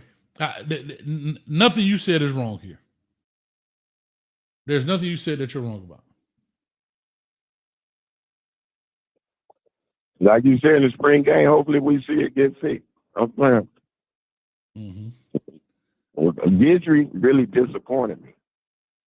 The first year, I thought he did a fantastic job in his first year. Second year was a big time drop off, especially with the type of talent they had brought in. I know what I do understand is hard as you guys being a Coach Hayes, is when you get an influx of new players and you try to mix all this stuff up in a couple of months. Right. I know that ain't easy. I understand football well. Uh-huh. You understand what I'm saying? Yes. But to have that much talent, Coach, and the drop off, well, listen, if we would have been middle of the pack defense, we'd have went to the playoffs. 1,000%. Can I tell you this? Hell, if we would have just beat one of those two teams we lost to, we in the playoff. I agree with that. If we would have just kept the 21-point lead we had against Syracuse, we'd be in the playoff. This is my point, Coach. I'm with you, brother. And you, Coach, you watched you watched it just like I watched it. Mm-hmm. A lot of games last year, we jump out on people. We jump out. Yeah. And then they'll catch up. Yeah. Right? Listen, brother, I'm with you. I'm with you 1,000%. I'm just saying, we seeing the same thing. And I respect coaching. You know, I've been watching this stuff since the 70s. Mm-hmm. They used to go to Church's Fried Chicken in the 70s, 77, 78, and you can get you a 2-piece and a ticket to UM game. They was that bad.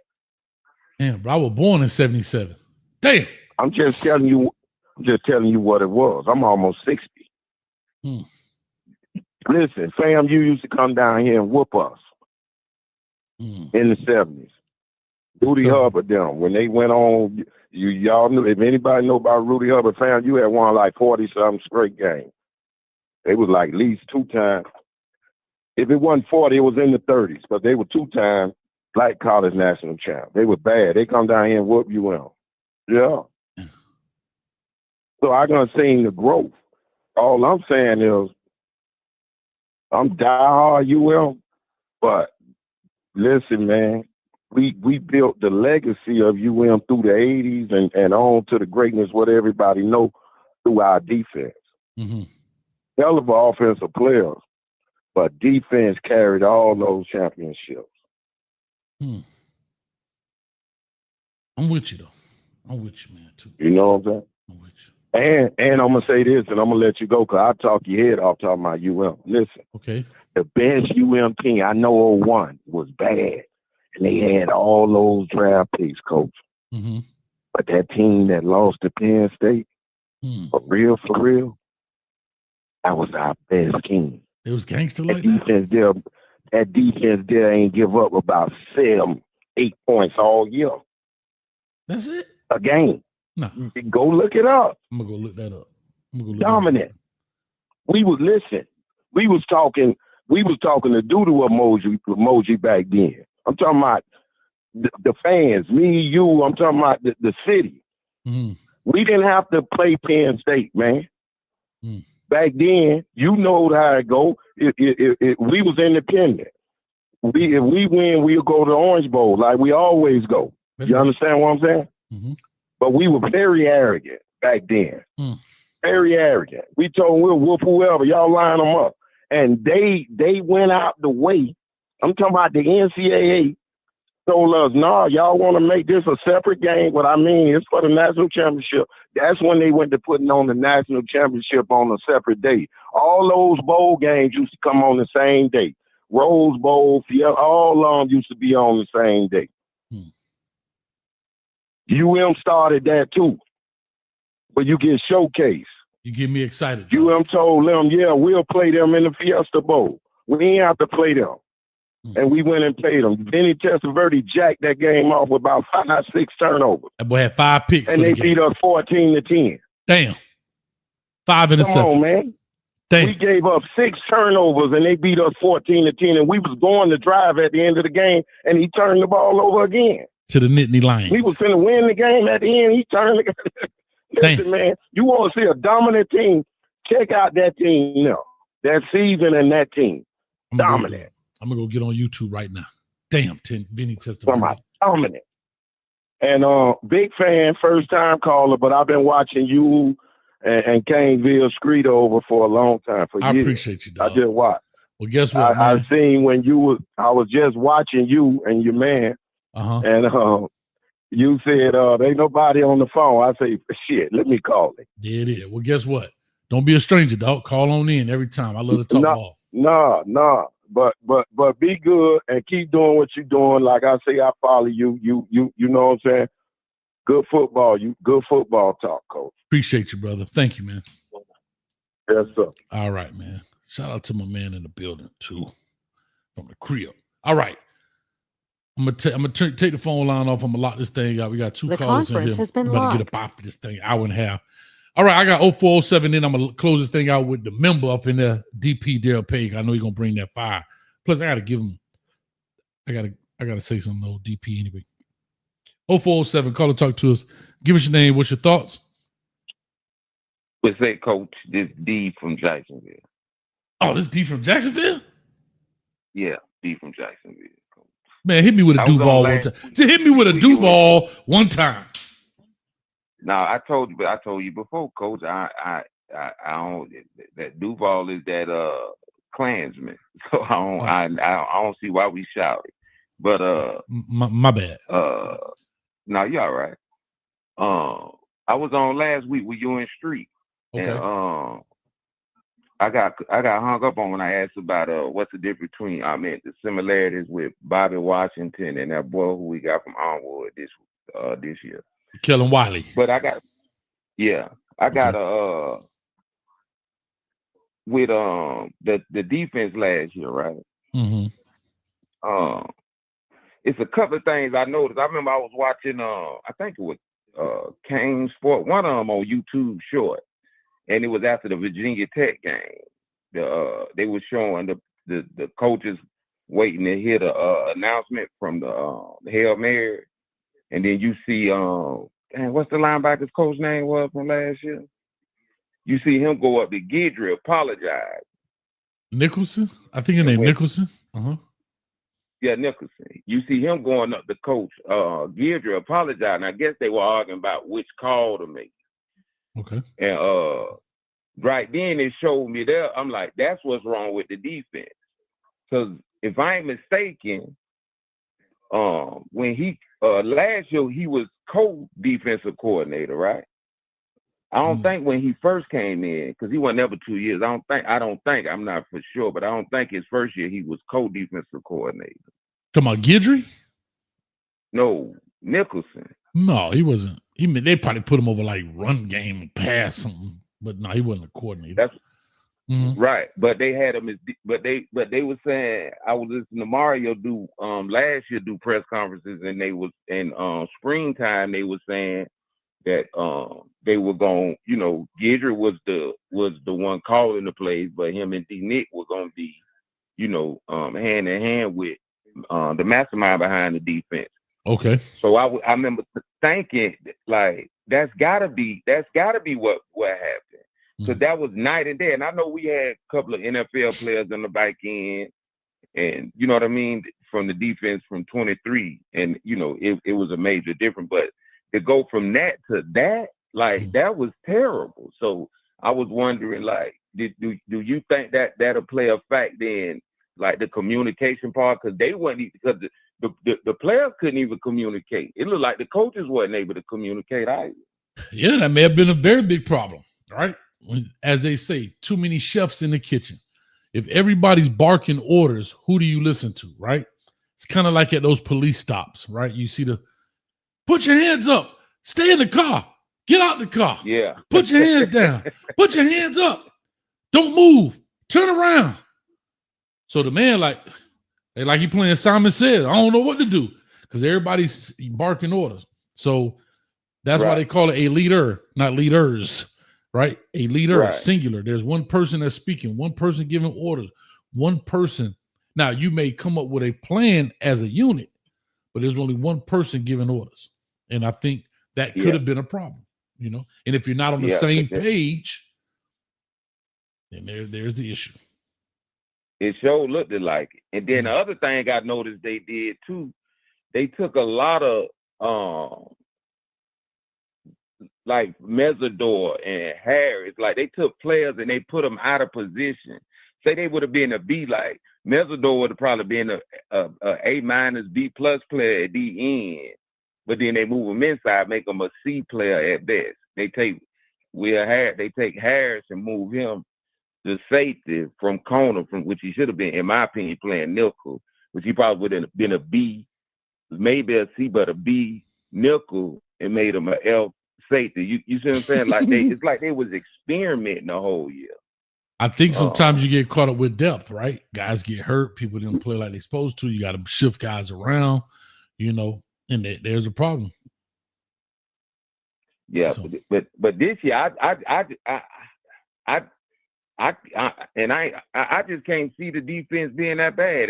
Ain't no way. Like I can't see it. There's no way. And flip side though, I don't see our offense being as good, but I see it being more balanced. So I don't have no issues. Even if the dude, Heatherman ain't all world, if he could just get us in the basic and could get us to communicate motion, you know what I'm saying? We should be 10 games. You know what I mean? We should win 10 games. In my honest opinion, we got the talent. The excuse that we don't, you know, the last few years, Mario first couple of years, we ain't had a talent. Right. We there now. We might not be where we, you know what I'm saying, where it's solidified, but we there now where you can write us in for 10 games. Like that's the thing. You like they used to say back in the day, you lose ugly first, then you lose close, then you win close. We won a lot of close ones this year. We lost ugly the first year. We lost a lot of close games last year. We won a lot of close games this year. And then this year the floodgates open. So I think and I believe a small part of me believe you believe that too. And I ain't gonna try to make your prediction. That sounds like a Bobby Bowden line. Is that a Bobby Bowden line?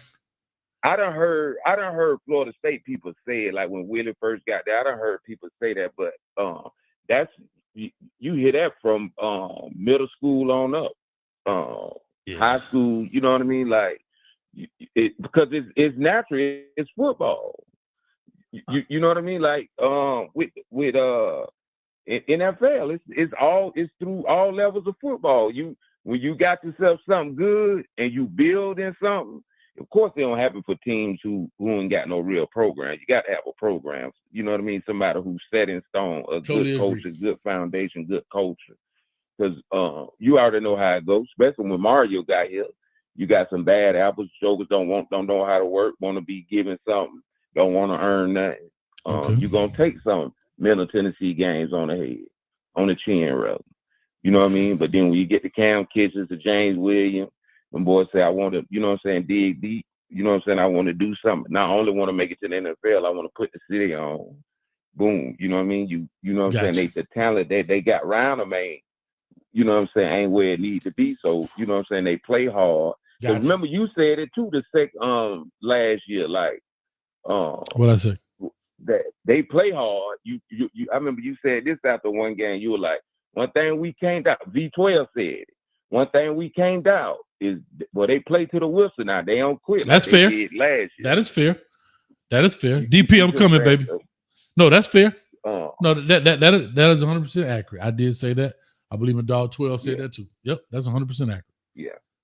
But that's all I want. I just really want to see what your thoughts was on them not being able to coexist, Nicholson and Guidry, and because I just can't see a coach at this level of football who just can't coach no more. Like who can't coach emotion, who can't coach how to stop an outside zone play or toss play, or can't teach the kids how to communicate emotion. I just, you know what I mean? Now if he came in and it looked like that for the first 2 years, then you'd be like, man, he just can't coach.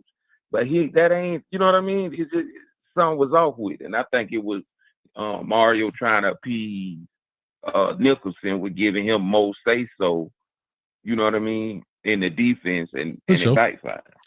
No, I agree with you 1,000%, man. I agree with you 1,000%.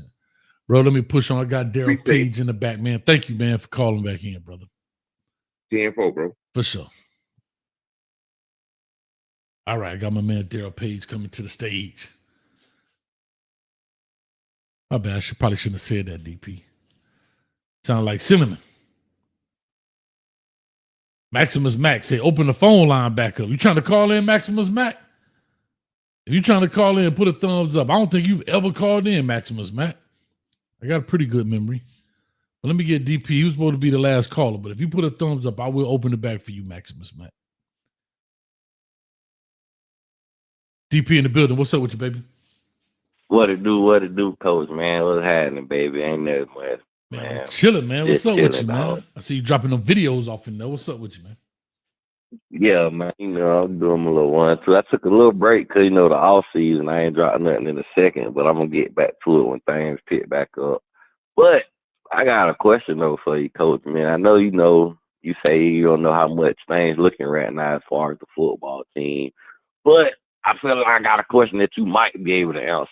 All right. So it's year 4, Coach Mario Cristobal. So we don't see 4 years of work. Well, almost 4 years of work. We don't see 3 years of work going on 4 years. Okay. So with us, slowly progressing each year, what would you consider a failure in year 4?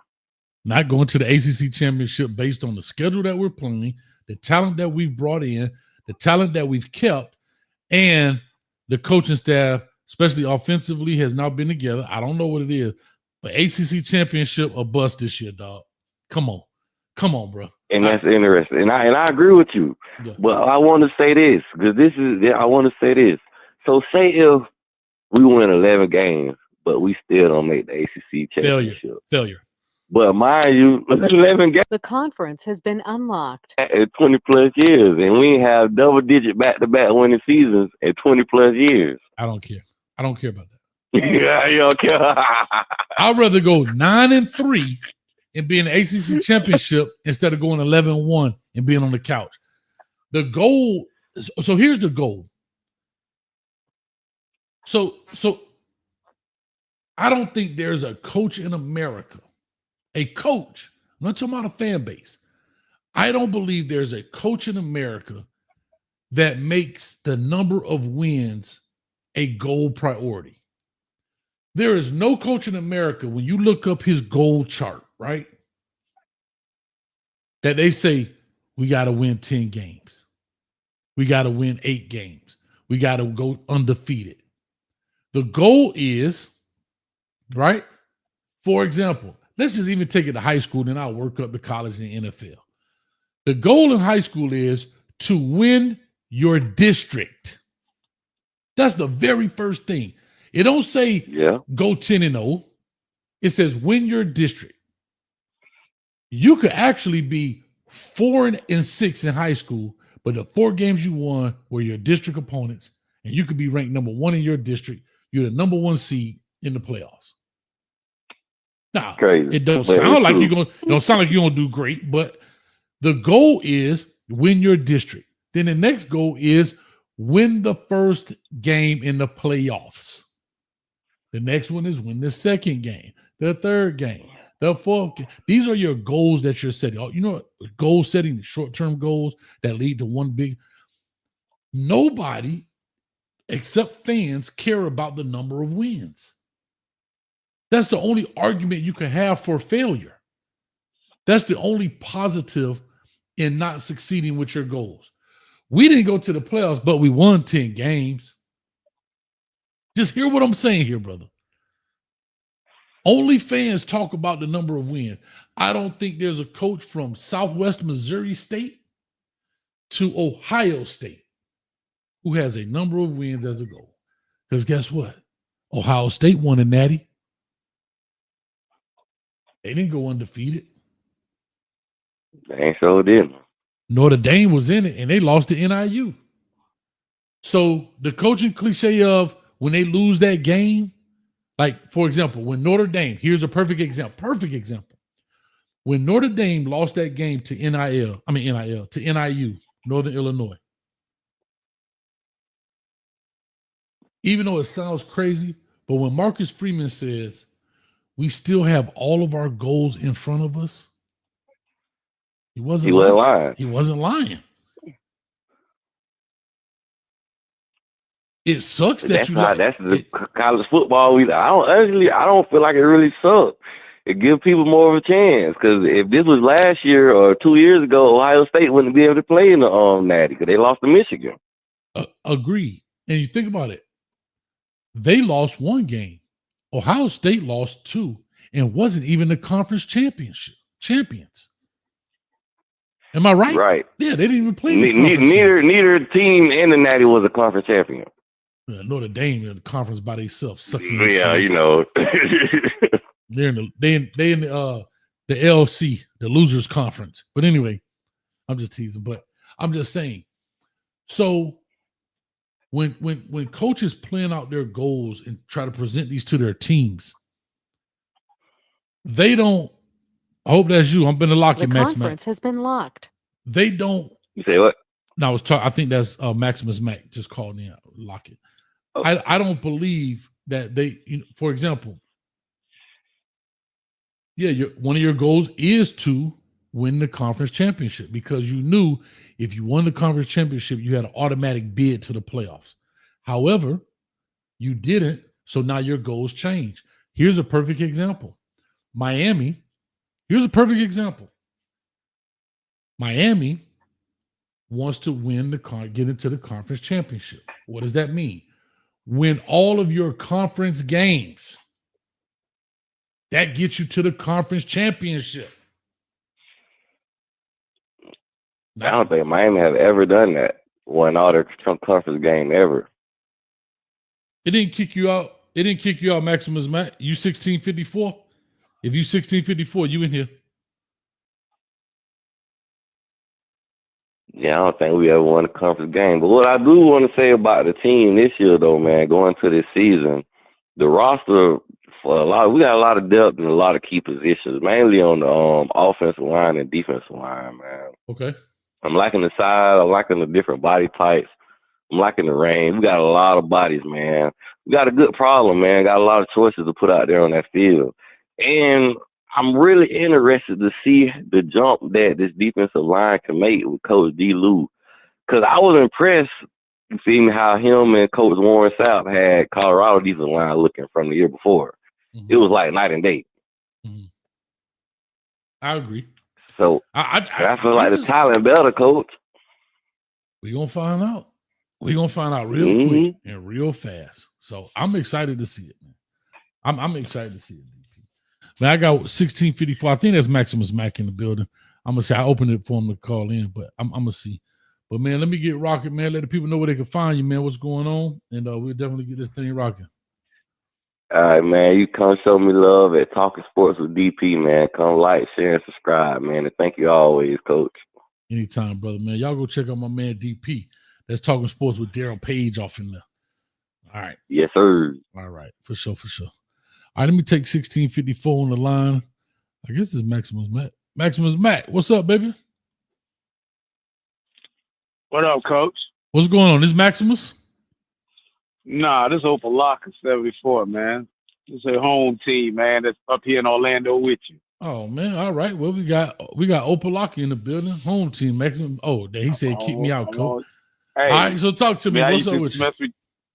Man, I stay messing with you and Streeter, man. You know, y'all talking about Opalaka. I'm old Opalaka. I mean, straight Alabama, man. Man, you behind the P? Hey, you know it. That boy from behind the P, Coach, man. I'm gonna tell you a whole lot. Hey, I'm a 74 baby. Went to Opalaka Elementary before they changed the name. Wow. Yeah, you back there. Hey, yes, sir. Hey, look here, Coach. Before we get into this football thing, I'm gonna tell you right now. Okay. Five and dime store. Goddamn, you know what I'm saying? The Jenny dry cleaner. I'm saying, okay. Old Opalaka, bro. Yeah. You know what I'm saying? But nah, Coach, you know what I'm saying, man? I think, like I said, I listen to all this stuff and we talking about what our concerns is and all the stuff here. Mm-hmm. The conference has been unlocked. Good feeling about this. Because last year I was nervous because we weren't deep on the back end. I kept saying that even when I called and spoke with you. Right. I said that back end always had me nervous. Okay. Because remember, they didn't go and get, you know what I'm saying, depth at the back end. Okay. But for some reason, Coach, man, I know what you're saying, Coach. You know what I'm saying? We gotta see it. But for some reason, man, I'm having this good feeling, boy. I think we finna create some problems. If he gonna go ahead and let us be aggressive, I think we gonna create some problems. Okay. But what's the first telling? I think gonna be that Notre Dame game. That's fair. That Notre Dame game I think that right there is gonna show us what we're gonna be. It ain't gonna be like Florida. You know what I'm saying? Last year, how we, came in there, bust Florida, and then, it kind of fell. We kind of looked suspect when it came to that Virginia Tech game.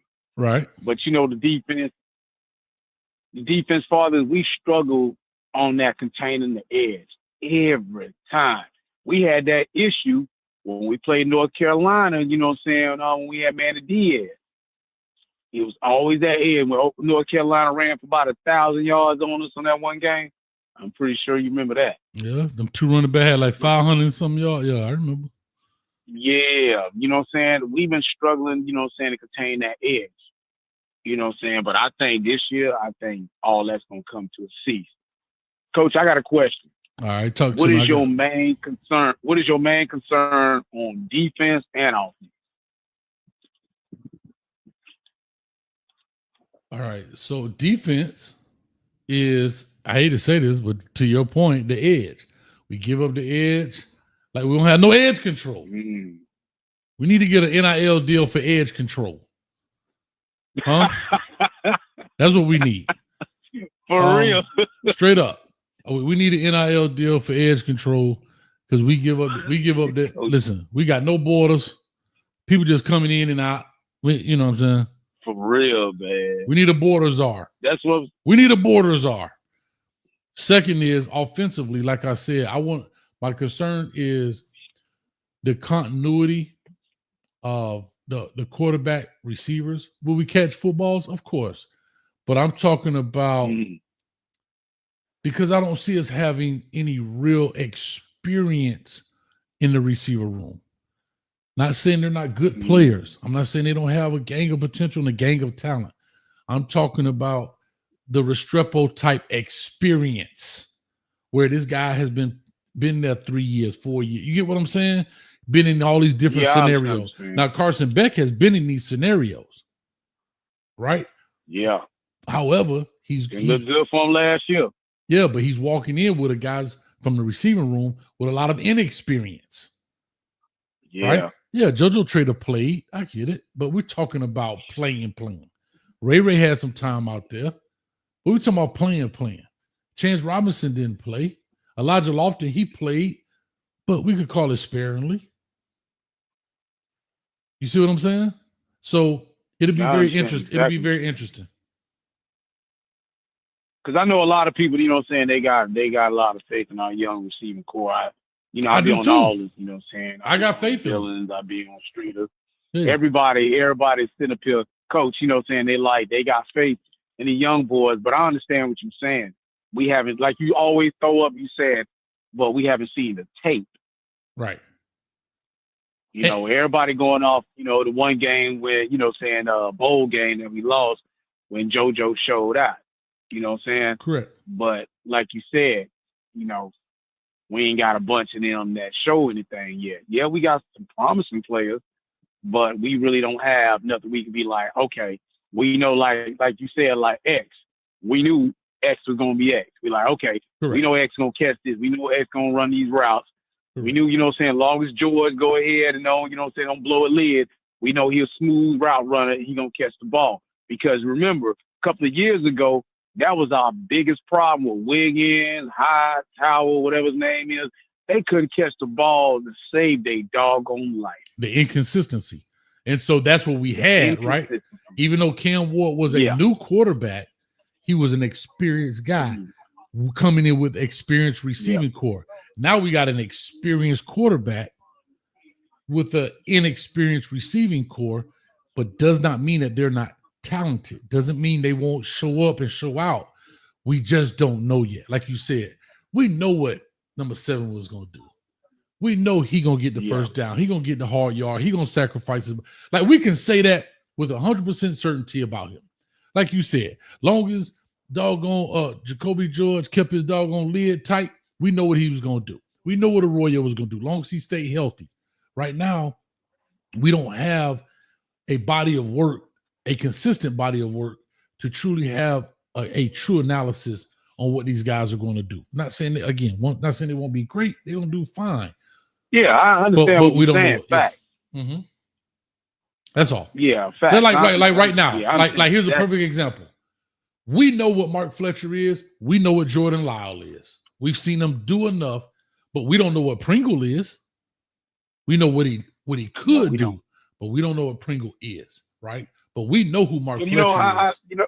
Right. But coach, you know what I'm saying? I know we amping up Pringle, but I think we need to stop, you know what I'm saying, with we got guys here already and we just quick to overlap them because everybody keep forgetting about Hellcat.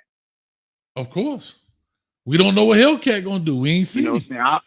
To your point. We don't know what he looked like you said, he looked good in the spring, but you know, that's just a glorified practice. Mm-hmm. But you know, he got dinged up, banged up, but yeah, you know what I'm saying? It's just, man, if you from the crib, man, if you can rush for 2,000 yards at the crib, you something serious. I just refuse to believe that boy there ain't got it. Right. Because remember, ain't no slouch down there from, you know what I'm saying, from Optimus. You know, back in the days, it came down to weight when it came to playing football down there. Right. I told people, I said, bro, let me tell you something. Football's so serious down there. I had to explain to the young boys up here. I said, look, there was no basketball. There wasn't no baseball, nothing. You got handed a football off rip. Off rip. Yeah, I said it was I remember football being so doggone serious with some part. I remember Opalaga was beefing with Rainbow Park. True story. I told him, I said, man, yeah, it's facts, man. You know what I'm saying? But, you know, like you said, I understand what you're saying because I was listening to what you were talking about and all this stuff here. And I was like, you know, Coach do got a point with this here. Yeah. You know, we don't know what we have. Yeah, it looks good. All these DBs coming in 6 foot and up. That looks good. But what do we have? And then they come into a new system. Correct. And they freshmen, man. Think about it. They are freshmen. So we know who we have, but we don't know who we have. So we'll definitely check it out, man. But let me get the last call on 5496 on the line. I appreciate you, man. Much love to you, man. I appreciate you calling in, man. Hey, much love to your home team. Yes, sir. Yeah. Yes, sir. All right, man. A good call right there. All right, here we go. 5496. Now, if this ain't Maximum Mac, then doggone it, we out of luck. Maximum Mac, you're going to be out of luck. Maximum Mac, if this ain't you gotta go. Talk to us. What's up, Coach? Is this Maximum Mac? Yes, sir. All right, man. This is your first time calling in, isn't it? No. I talked to you before. Okay. Last time we spoke, Coach, it was interesting timing. It was actually the period right between where we had gotten Reese Poffenbarger, and then we didn't know we were getting Cam. Okay. And there was a lot going on about who the quarterback was going to be, so on and so forth. And then people were talking about Emory and Jacurri and so on and so forth. Okay. So, I pay attention to the details as far as transitions go. Mm-hmm. And I see that we went from one transfer portal quarterback to another one. So we're going from Cam Ward to now Carson Beck. And then, my concern is always like, what are we doing with the development of the guys that we're supposed to be bringing up, the next couple years or the next year of development. So now I see, so we got Carson Beck, and then we got Emory on the roster. We got Judd on the roster. Mm-hmm. We got Luke coming in, and then I think in the pipeline we got Darion Coleman. So, and obviously we've seen that Jacurri done left and went to UCF and whatever. So, mm-hmm. What do you feel about next year as far as what we have in the pipeline right now? I'll say this. I don't know if you saw the beginning of the show. I was breaking down Shannon Dawson's press conference. And he said I was watching a little bit. He said it's a blessing to have 4 guys in the rotation, but probably the average is about 3. I may be wrong. I think we'll have 3 at the start of fall. Whether it's Judd Anderson or Emory Williams, I think one of them leaves. You said one of them leaves? I think just my opinion. I may be wrong. Okay. And the reason this is what I wanted to ask you. Yeah. Is actually that is he like is if you think one of those is going to shake out. So I guess I must have missed it. So my bad on that. But so now that we got to that point, so my opinion, I guess it was a year and a half ago, was that I didn't think Emory was ready to take that step.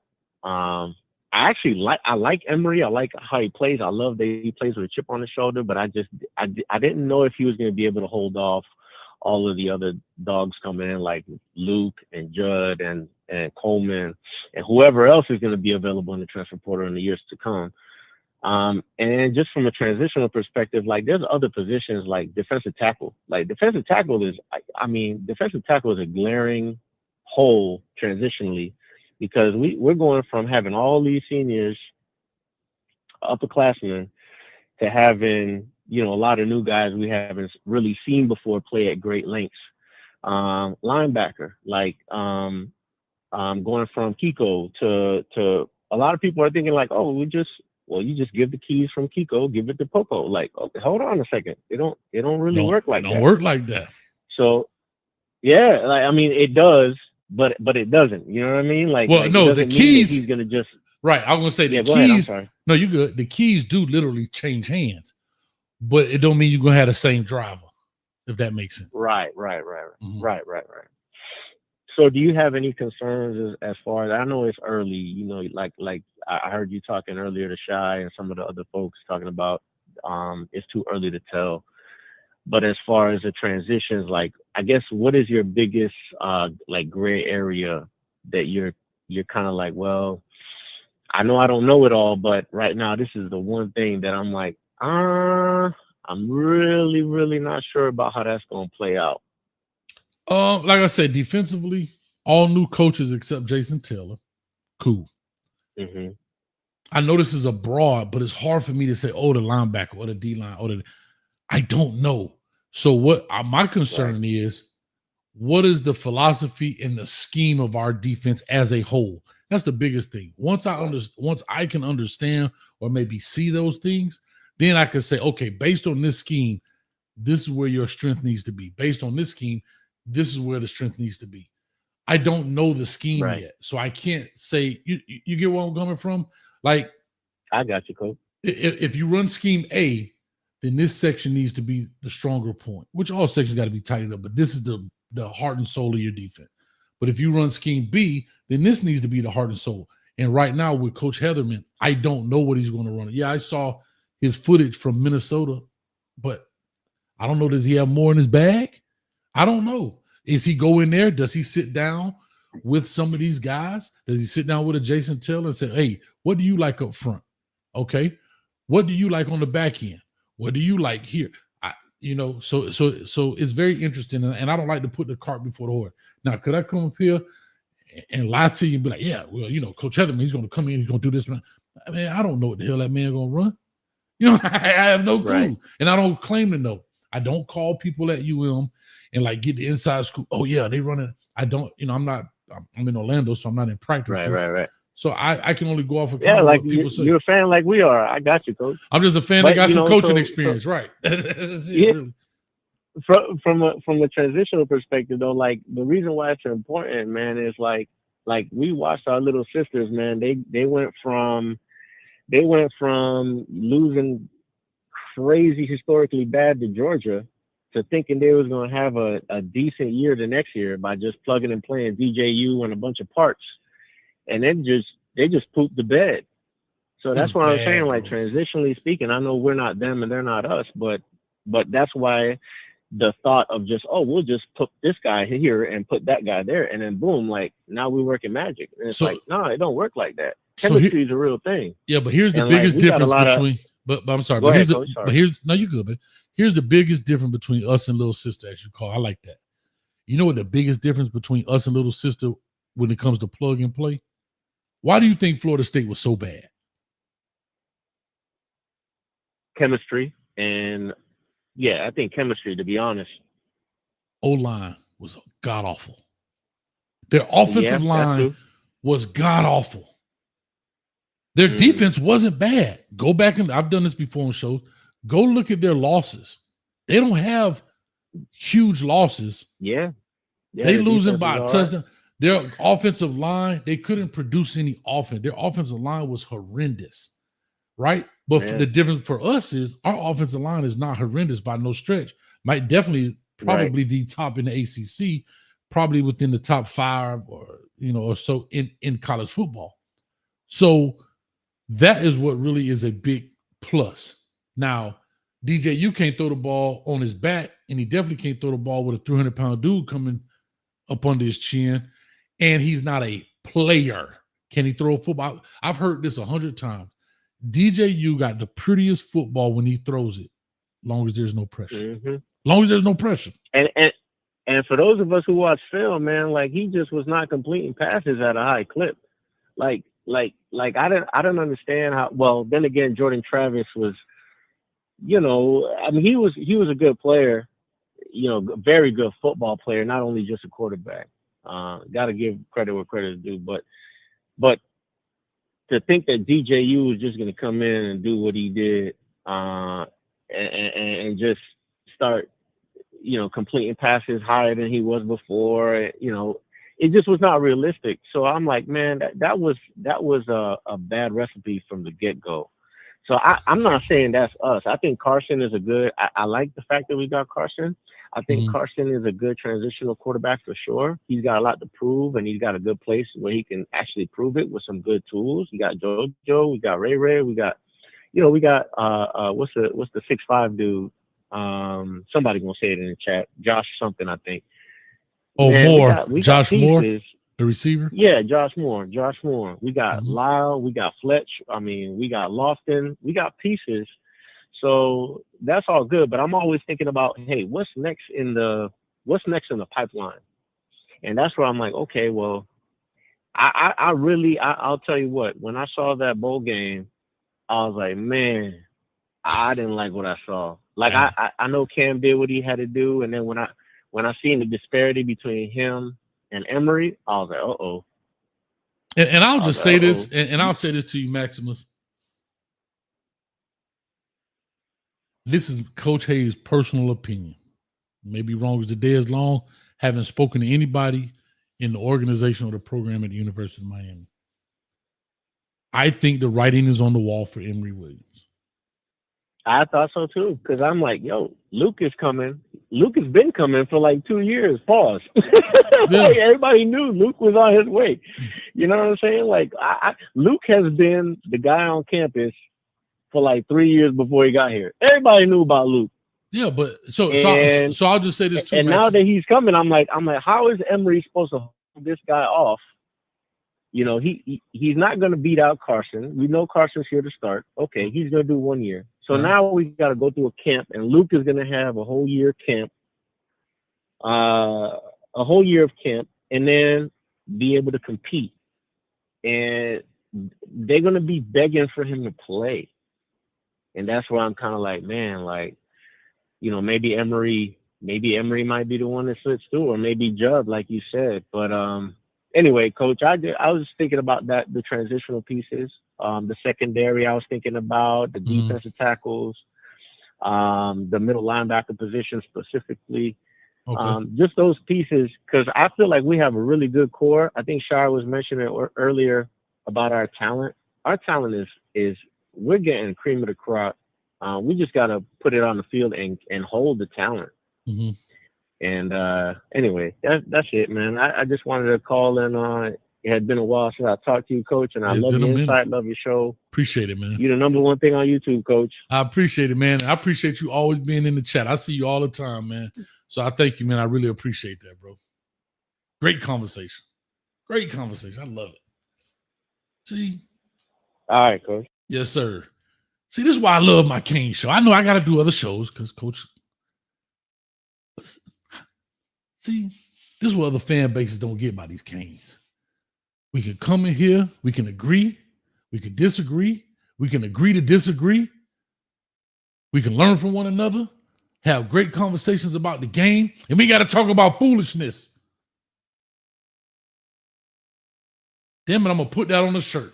We can agree, we can disagree, and agree to disagree. Canes Talk Live. I love it.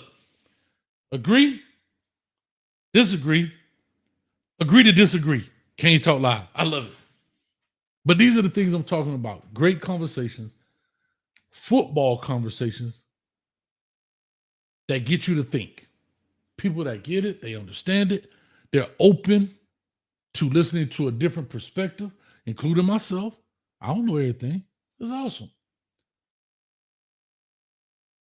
But real quick, I think Emory got the writing on the wall. That's my opinion. And if I'm Emory, people can say what they want to say, but I feel a certain way. Chill my first year. I break my arm my second year. You want me to sit behind Cam Ward my second year? I ain't tripping. I get it, Coach. Cam Ward came, saw he conquered from record sales to sold out concerts. And now he's gone.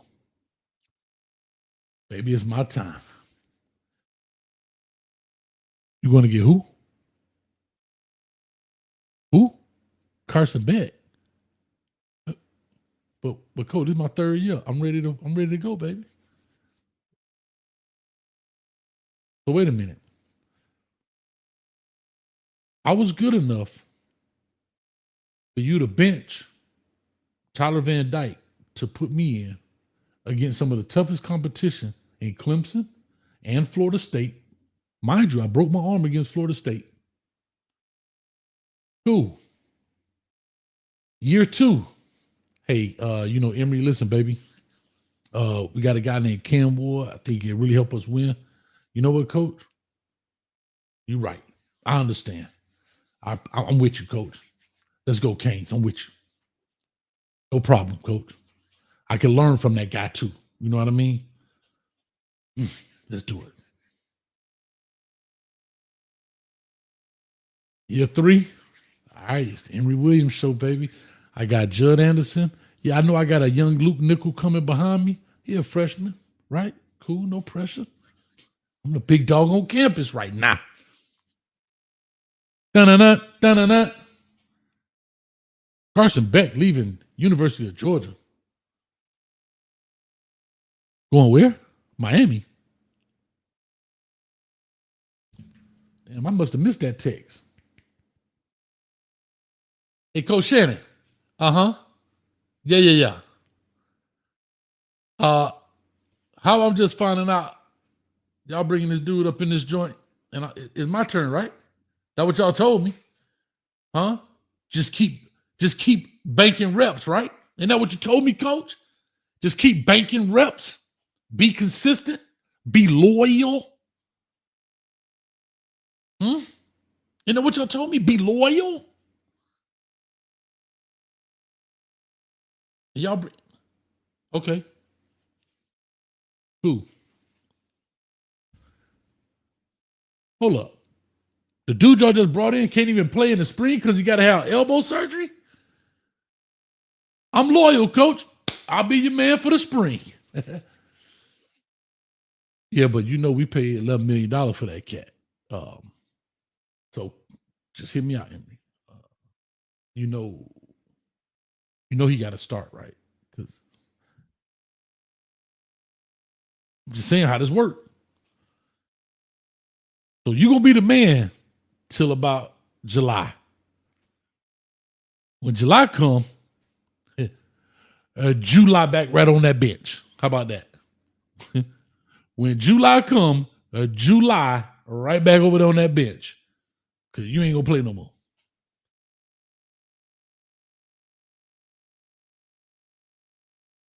$757 Kane said he did it to himself. Bowl game performance plus release. Bro. He didn't call the screen games. He didn't call a screen game. 757. Shout out to my Virginia. I guess Virginia Kane up in there. 757. Tidewater area. Hampton Roads area. See, it's easy to look at the surface. And I did this in one other show. Remember, when Emory first threw that ball, that corner route, the receiver fell down. The other balls got batted down. Now, I'm not going to trip about the release. But guess who recruited that guy? Guess who recruited Emory? Guess, if you had to guess. Guess who recruited Emory? Who brought him to the University of Miami? Guess. So if his release was horrible then, or now, it probably was horrible then.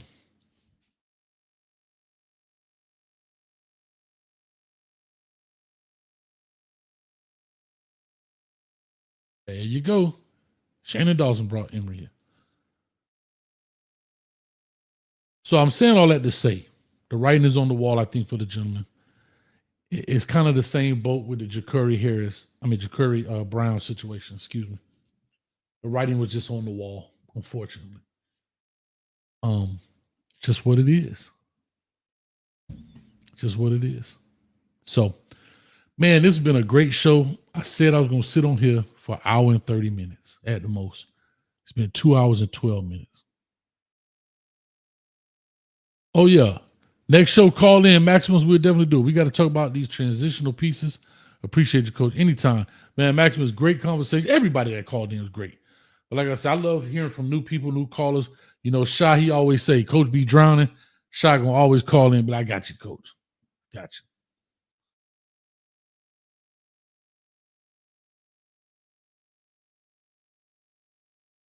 I agree, though. I hate to say this.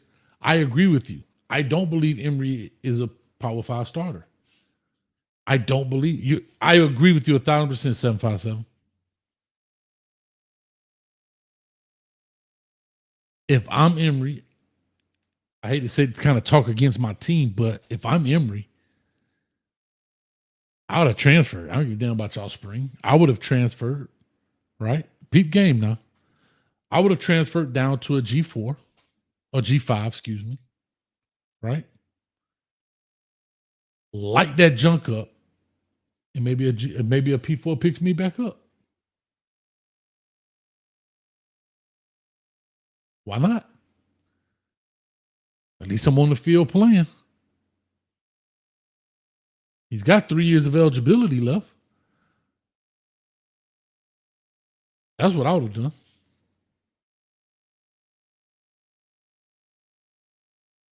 That's all. There you go, TP. They screened him to death too. And when you see this, I don't believe they believe in him. That's all I was saying. Because back to what I think 757 says, he's not a starter. I don't believe they believe in him. So 100%, dog. I would have left. As soon as the season was over, the last game, I would have been in the portal looking for a school. I would have been in the portal looking for a school where I could showcase my talent, because the same reason they could go get a Carson Beck is the same reason I can leave, go do what I got to do, and then go be the next hot thing coming out. We literally saw Katie and Salter do it at Tennessee. Leaves Tennessee, goes to Liberty, lights it up, and now he replacing, in essence, maybe, should be, he's replacing Shedeur Sanders at Colorado. Now he's replacing Shedeur back to the Power 4 level. That's just me. And I don't believe Emory, coming out of high school, was a Power 4 prospect until he really kind of committed to Miami. You can go check his 247 profile on his timeline, but I don't believe Emory Williams was a major P4 prospect until Miami jumped on the recruiting scene, and then he committed, and everybody like, who's that 6'5" dude? And then you started seeing more offers. So there's no hate to Emory Williams. It's just the reality of this business, right? I wish him all the best. I like Emory Williams, but it is what it is. All right. So with all this being said, I appreciate y'all, man. Thank y'all so much. Canes Talk Live in the building. Make sure you hit the like, share, and subscribe button. Also, be aware for the WREs, which is our watch, react, and evaluate videos where we look at the top high school prospects in the country. These are being edited up now. I've already filmed the Jalen Seatbelt Waters is being edited up right now. So those will be coming out all next week. We're going to try to flood the internet with nothing but prospect, these WRE videos, man. So again, all of them not going to be Miami, but do coach a favor, man. Damn, just, you even got to watch it. Just put it on, let it play. You know what I mean? Go to the bathroom, go cook something, make a bowl of cereal. Just let it play. Help coach out. Damn, that's all I'm asking. Let the video play, man. Hey, tired of this mother. All right. I'm out of here, man. As always, go Canes. Peace. 171 days, 16 hours, 38 minutes, 18, 17, 16 seconds before we whip Notre Dame behind. Stick them right back in that Lucky Charms box and go looking for a 4-leaf clover.